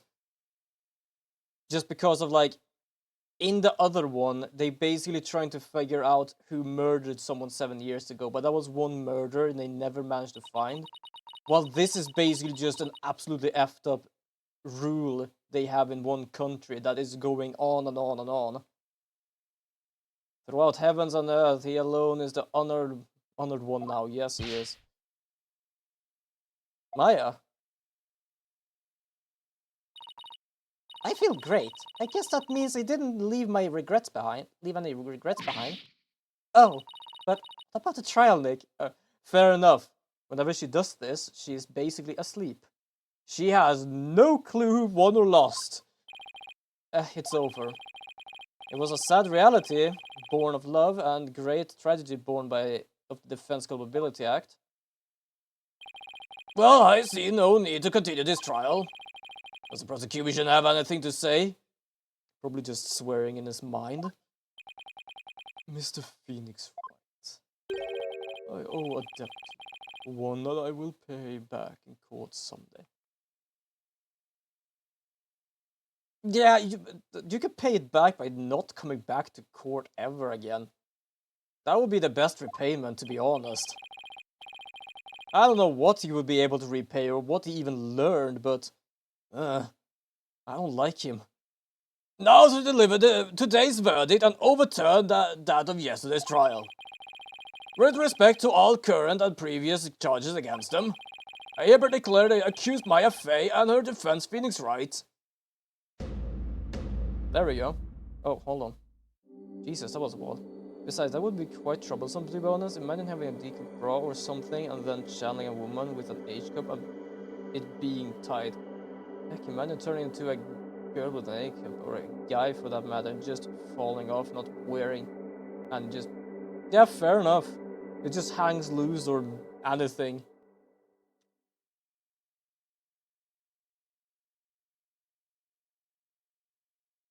So you want to do this, it doesn't pause it. Here we go. Let me get. I'm guessing we're gonna get more talk with Ingma, the bastard who sent out the secret police. I hope this stirs up the pot a bit at least, because I want their pot to basically run over. Because yes, these people are absolutely morons. They are absolutely stupid. But the reason everything is mostly stupid is because of the Defense Culpability Act, which is basically one guy laughing his ass off every time he sees a guilty verdict, which mostly happens because there is never a not guilty verdict. So, I was thinking, Nick, the legal system here is really stacked against the defense. It's totally unfair. Yeah. It even forced a high priest to make the ultimate sacrifice just to protect his wife. It's just so sad. Protect the status quo or join the revolution. If the real lady Kira were here, I wonder which side she would take. Fair enough, actually. Because I'm pretty certain Lady Kira is like, she's not a rebel hunter. She's like justice warrior, I would say. Why are you in here? Go away. Your benevolence. Huh, what? I was just wondering, are you alright? Quiet you, how could I possibly be alright? Well, good. Personally, I didn't ask. Who? Who, Gani? Mia Fey.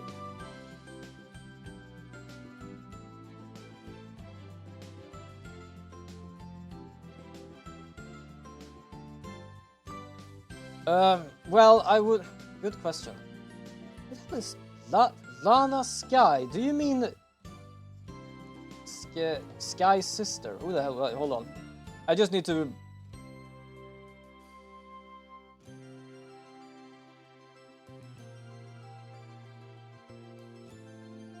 No, wait. The prosecutor's sister. Mia is too young for us and don't remember who the two others are. Mia. No, you mean Pearls. Mia is basically Maya's bigger sister. She is dead. Yeah, Mia is an adult. Maya is the one we're talking to. Right now she's basically... I don't know, wait, let's check. About 30. Pearls is 17, yes. Mia, on the other hand, is Maya's older sister. I don't know.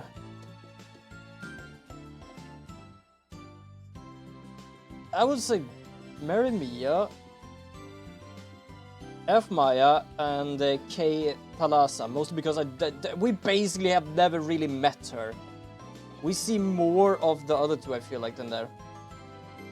Sorry, making food, so I had a brain fart. Fair enough. To be honest, I forgot which one the other Sky person was.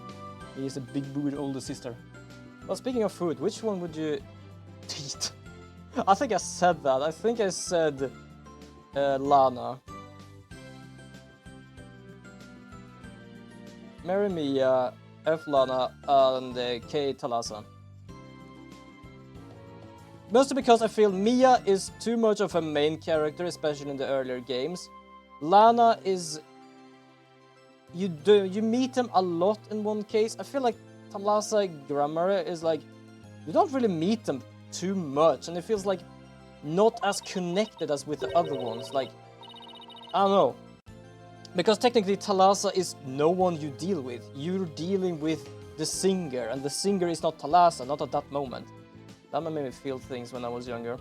Fair enough. Who do you think you are suddenly appearing before me? Trampling my insight underfoot and plunging the Hall of Justice into utter chaos. I didn't do shit other than the right thing to do. You even desecrated my mother and father's teachings, you soulless infidel. Jesus. Wow, that was a bit more extreme than usual. Well, I guess she's upset. Good. What am I to do? I'd always believed that communicating with a victim's mythma would lead me to the absolute truth.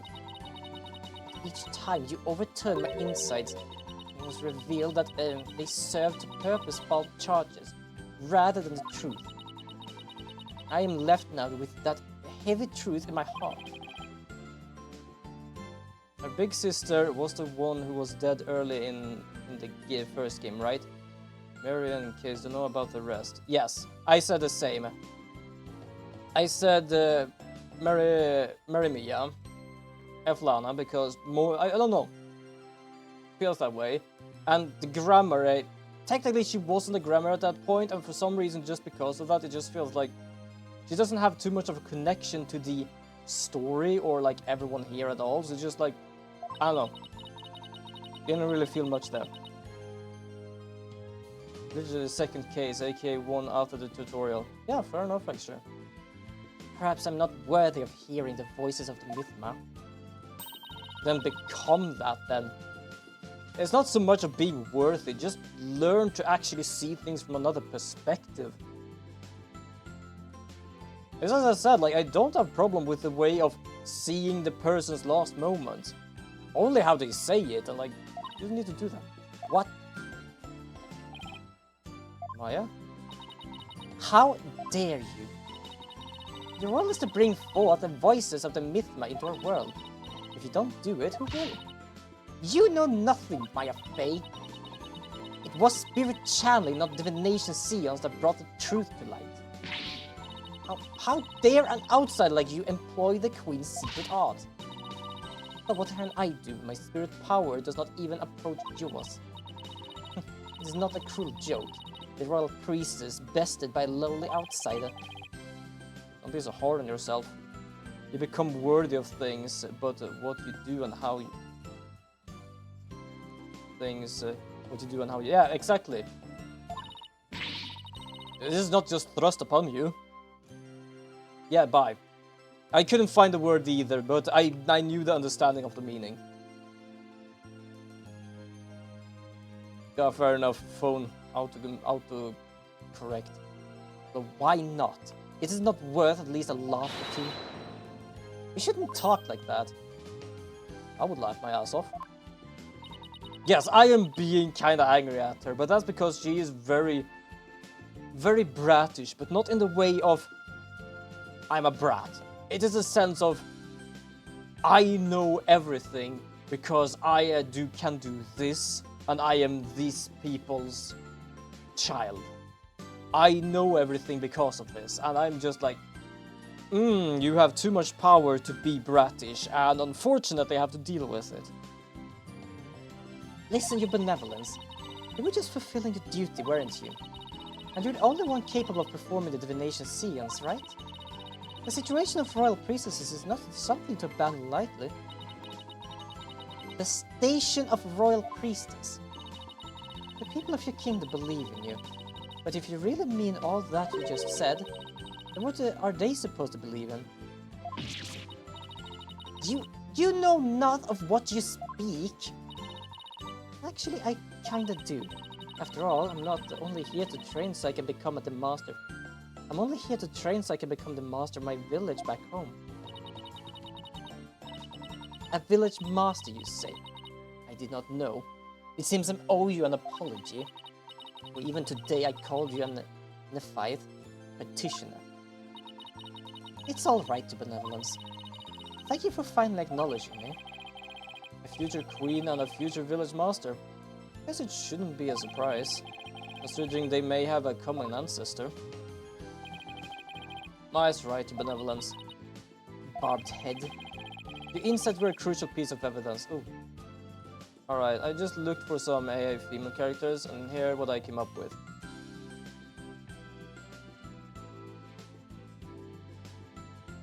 Ara Blackwell, Franziska von Karma, Jessely... Who the hell was Jessely Brett? I don't know. Who the hell was that?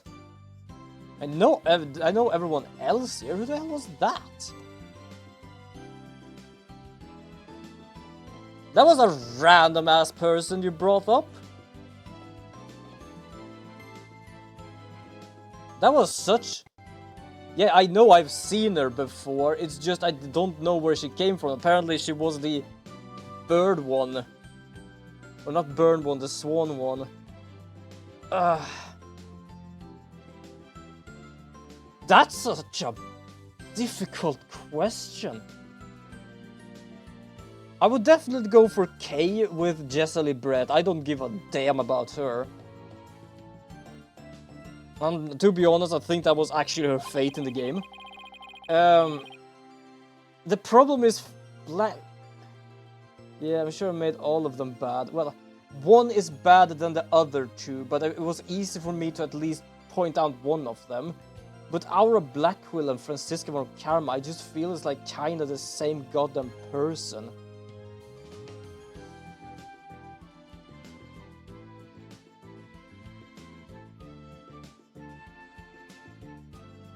Oh, good question. I would probably do F, Francisca, because I feel she's more stable.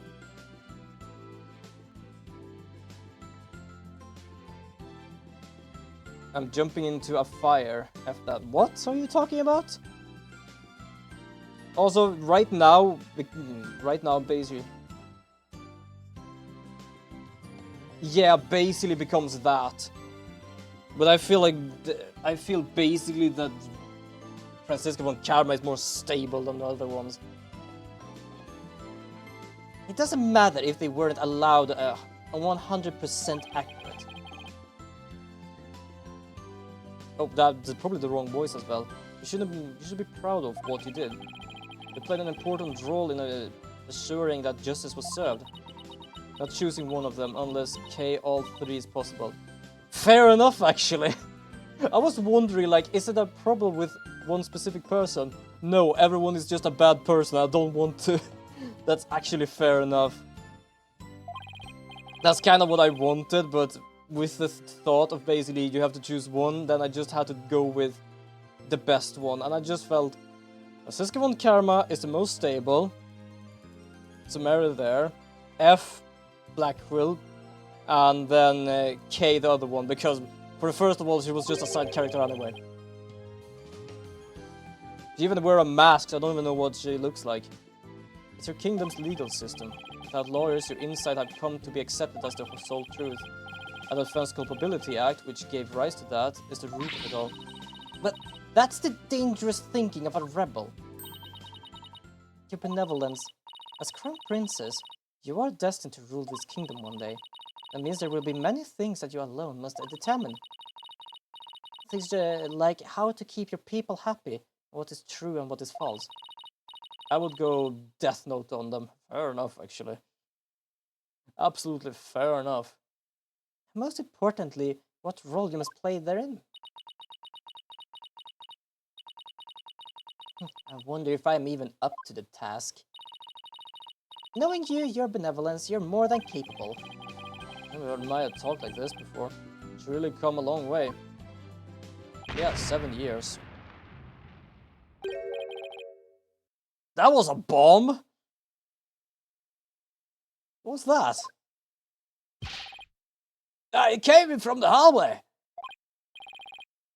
Smoke. We better go and check it out. Hurry. Mrs. Binme? Mr. Wright, Acolyte Faye, I'm sorry for what transpired. You were almost sentenced to death because of me. Nope.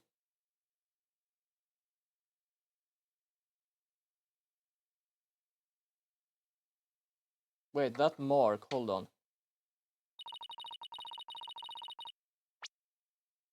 Is that the same mark as here? Yeah, it is. Why did you wrote Lady Kira's mark on your forehead? I'll make amends by picking up where my husband left.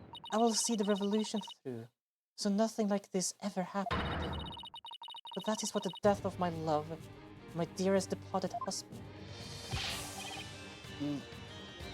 Let in me! We gotta hurry! That voice. Is that Mr. Arbal?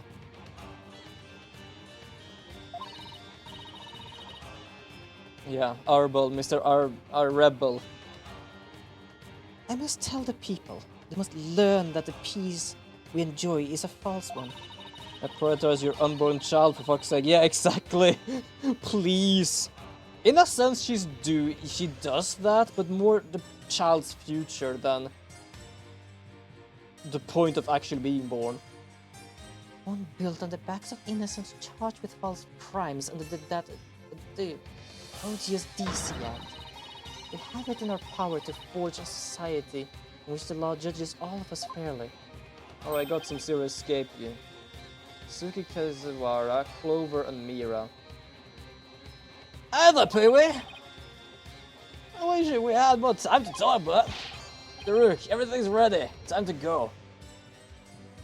It's not gonna have a future at this rate. Yeah. The problem is it's either not gonna have a future or not gonna have a future. Daruk? Yeah, there we have Daruk. Wait, was that the rebel leader Daruk? After him! Let him go and get away! Also, let me just check the goddamn names, because you just bombarded me with names I don't even remember. I know Clover, and I'm a bit like half and half on what is with Clover. Okay, who is this? Ah, fair enough, actually. Mira. Who was Mira?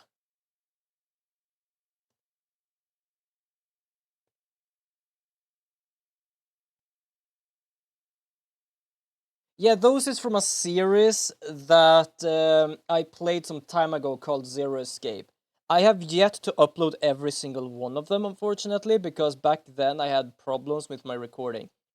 Okay, I'm pretty certain, if I don't remember incorrectly, there was something definitely wrong with Mira. So, K Mira. I would say K Mira. I would probably go F with Azuki. I don't know, it just feels that, because I really, like, back then when I played the game for the first time, I really did like Clover. So I'm gonna do Mary Clover then. Because I definitely remember there was something completely wrong with Mira in the third game. It's the start of a legal revolution. Yeah, Mira, yeah, she was weird. I love the series though, but it was weird. The first game was basically someone wanted to figure out how to be able to see people's faces. The second one was after the world has destroyed, and the third one was making sure the world was not destroyed or got destroyed, because both timelines were two different things. It was so weird. Hey Nick, I hate to bother you while you're lost in thought, but I just got this great idea. Akane, Luna, and Diana. Oh, good lord, I'm gonna have to search this up again. I know Luna, so I definitely don't want to, like, do anything bad there, but who was Diana? Oh, Diana was technically Luna. You do know that. Luna was basically mended from...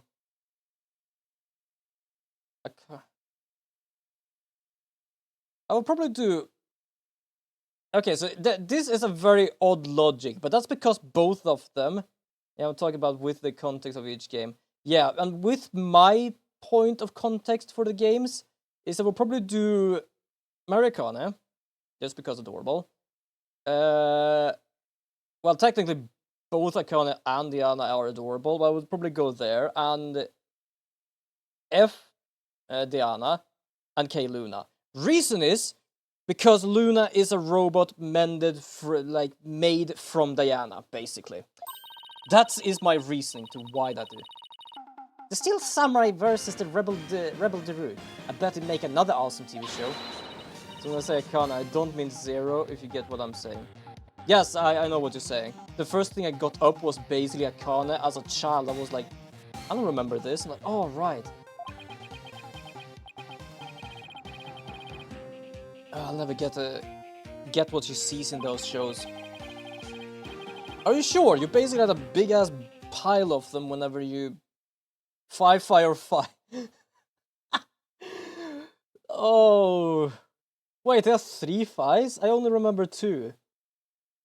Wait, where did the third one come from? I know of the one that kind of looks like gray-haired or like orange-haired in the third game. I know of the second one that is in the second game.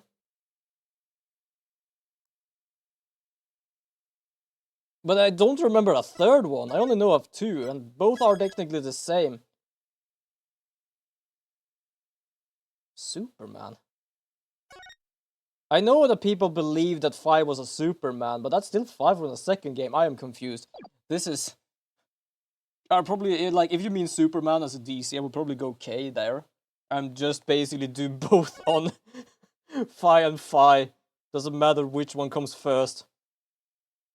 Okay, to put it simply, when Gannis says Phi or Phi, there is either the 5 from the second Zero Escape or it's the 5 from the third Zero Escape, which technically both is the same person. 5, 6, 7, 8.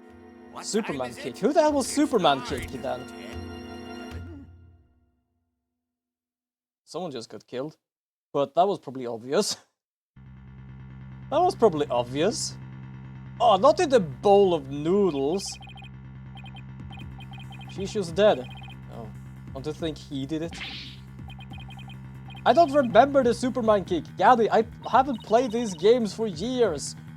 I don't remember. I only remember Phi basically doing a super jump because of the low gravity.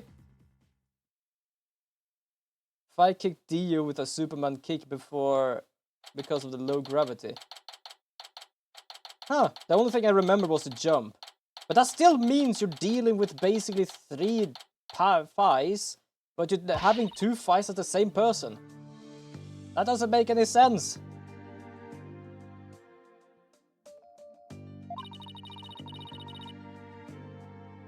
That's why it doesn't make any sense. If it would be 3 Phis like we did with Diana before, with 2 Dianas, that would make sense. It doesn't make sense now. I can't choose. Doesn't work. Plus the request was so late minute, I didn't even have a chance to talk with my client. He's late, very, very important. For a very, very important date. Bro, I tried giving you a freebie by your favorite characters and you still can't just pick. Well, it doesn't matter what I pick, I would basically be doing everything to at least one of them. And all of them are basically the same person. So how could I pick? It basically becomes a straight up answer. Yes! fully competent defender of the right agency and anything agency. Just say Phi and you won, bro. Yeah, then you just choose Phi or say yes, basically. So I wish my client would show up already. The trial's about to start. Who's your client? It appears we made it just in time. Where have you been? The trial's about to start, Simon. You need not to worry. I'll work it up. His baldness can wait. There's no way wait for me. And besides, why would I want to start off on the wrong foot with him right out of the gate? Dealing with such matters is part of being a lawyer, if I'm not mistaken. Yeah, well, covering for your lateness is not. Still. But a rag amateur, I see. This is Simon Blackwell. He might not look like it, but he's actually a prosecutor and a psychology specialist.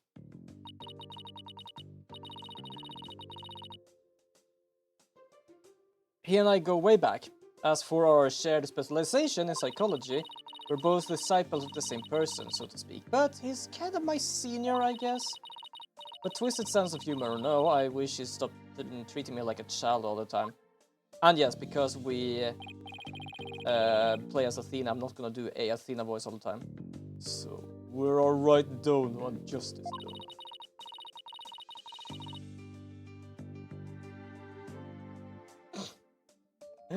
Oh, good lord.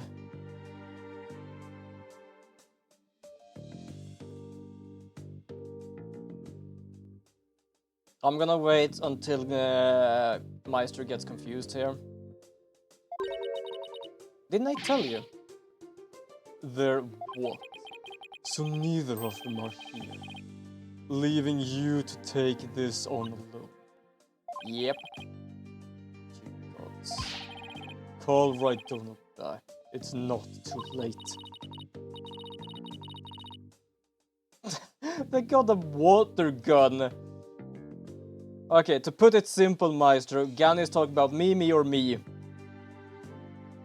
Because yes, I don't really use my own name in stream. I don't complain when people do that, but I would prefer not. Mostly because it doesn't really matter too much. It's not like people could really find me. Well, technically you did find me. In a sense. Yeah, no worry about it. It's not like a sense of, oh, anyone who basically says my name is like goddamn Voldemort, I'm gonna ban them. It's just, not used to it, so mostly rather not, but yeah. I see in that case, yeah, fair enough, actually. Absolutely fair enough. Fair enough. But yeah, I basically got a nickname from, I think it was called like Princess of Hyrule, the chatter was called. It was called Swedish, because I was from Sweden. Oh no, not too late at all.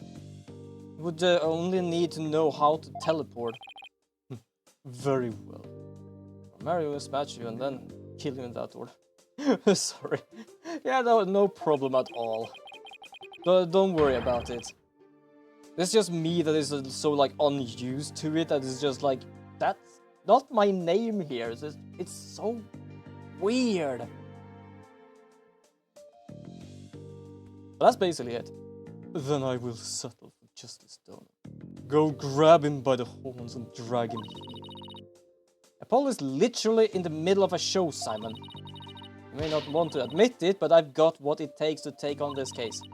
Just leave it to me and go and watch from the gallery. If you did it in any other order, it would be concerning. Oh, it really would. That would be more concerning, my name. As your defense, dear rails in specular fashion. No, as in I win the heck out of this trial. Good lord, Simon. But we see this guy again. I'll be okay, I promise. So wipe that look off your face already, will you? Anyway, I take it the guy behind you is... Yes, he's asleep again. Oi, Bucky, wake up.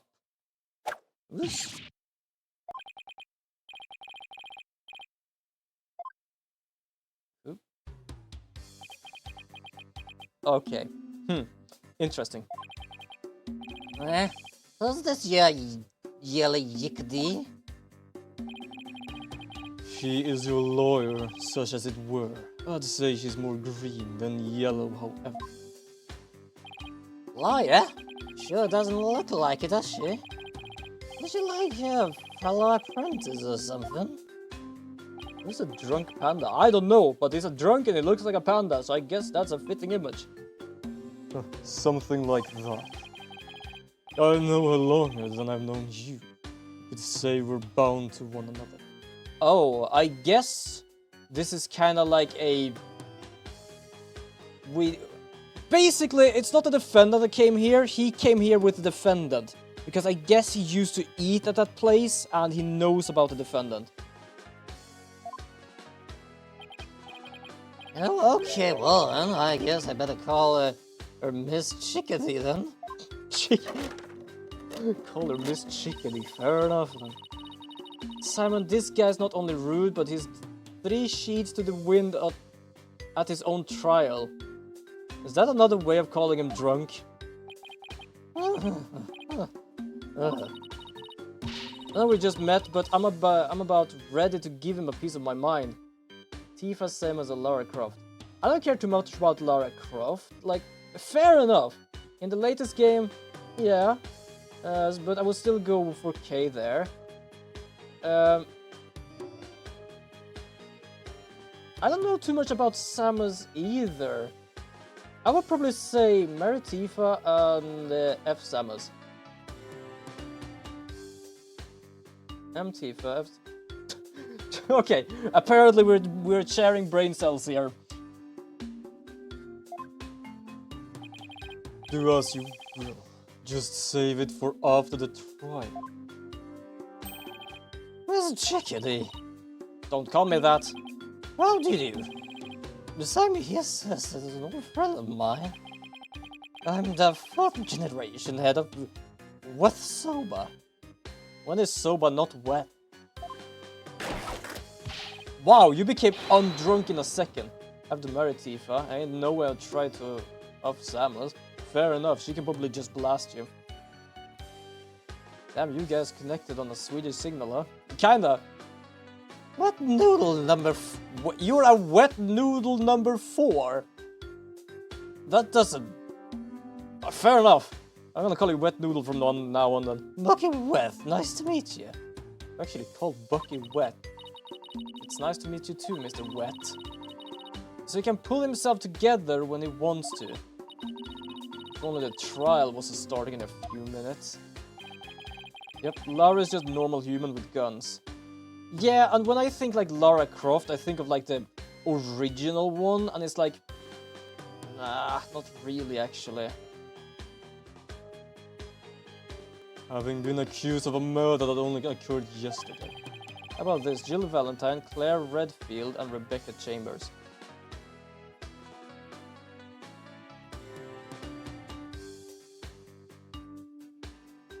I don't remember too much of Claire. Jill I've seen a lot. I would say marry Rebecca. Just because. I don't know why. It's just my head goes there. F Jill. And, well, K Claire then, just because. Resident Evil. Rebecca is the one you play in Resident Evil 0. Jill Valentine is basically from when you can play as Leon with a red jacket. Claire Redfield, I think, is from the first game. Yeah, I don't know, I just went there. That's how I went. If I have to choose one, it became like that. Oh no. And you happened to be there at the theater where it all happened too, right? They say they found a Rakugo storyteller murdered in his dressing room. The victim, master storyteller, Typhoid Tornado, was a long-time patron of Wet Soba. I haven't played Resident Evil in a long time, so I don't remember shit about any of them. The only thing I remember is Claire is just the one in the first game. Damn, Chris is gonna be mad at you for not continuing the Redfield bloodline.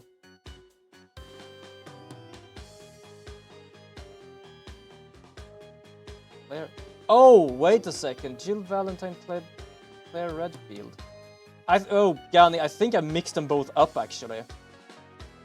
Who was it you played in the first game? Was it Claire? No. You played with Chris Redfield and Jill Valentine. Okay, mix those two. Mix those two. I was thinking of the wrong names. Master Tornado had been looking after Bucky ever since Wet Noodle number 3 passed away. This is Jill and Chris, Leon and Claire. Okay, Claire was the one I was talking about. So basically it was a K, Jill and F Claire then. That was the thing. For some reason, for me, Rebecca is still gonna be the first one there. I see, so the victim was kind of like a father to the defendant, eh? That's stupid old fart like a father. No way. Yeah, was always dishing my soba. How dare you speak ill? Running your mouth like that is why they suspected you of his murder in the first place. Now pull yourself together, number 3. Must be rolling in his grave. Oh, so it's not like we have the leader and then 1, 2, 3. We basically have the first generation, second generation, third generation, fourth generation. Yeah, Rebecca for some reason just gives up wifey boy, doesn't she? Especially when you like watch the movie when she's in it as well. The police, none of them believe me. They won't listen to me. Looks like she's still in shock from the whole ordeal. Don't worry, Mr. Wet. Everything is gonna be alright. I'm going to defend you with everything I've got. You're in good hands now. Firefly, Robin, March 7. Wait, who the hell was Robin? Sorry, I have not played Honka Star Rail from a time now. Maestro here is like, no. Oh, that was Robin. Oh, good question. I can't really decide because all of them are wonderful. I only played some of it, so I don't know about the story. It's difficult to say. Mary Robin and Firefly came March, I guess. Fair enough, actually. I am a bit uncertain. Firefly was adorable, to be honest. I feel like M there for me. Probably like I actually kind of doing the same, except I actually switched Robin and Firefly. I still like March, but it's like I don't play the game enough to actually make a good decision there. Yes, even after she had been your side since the start. Fair enough. I'm gonna defend, yeah. You mean you believe me, ma'am? Of course, no matter what, I'll believe in you to the very end. Gee wish, Miss Chickadee. Now come on, I need you to shape up just like those all dented noodles of yours. Yes, ma'am, my soba is the freshest. Oh, I heard a bulp. That was kind of nasty. Mr. Wet. Buck, you great big pillock. Okay, sorry, but I actually have to read something like that in a voice. It's just funny. I don't know why. So, how exactly do you know this guy? I used to frequent Wet Soba and still do, in fact. I've known him since he was a lad. I like March, but she can be annoying at times. Robin and Firefly have never been annoying. Ah, fair enough, actually. That is actually true. I don't know how skilled...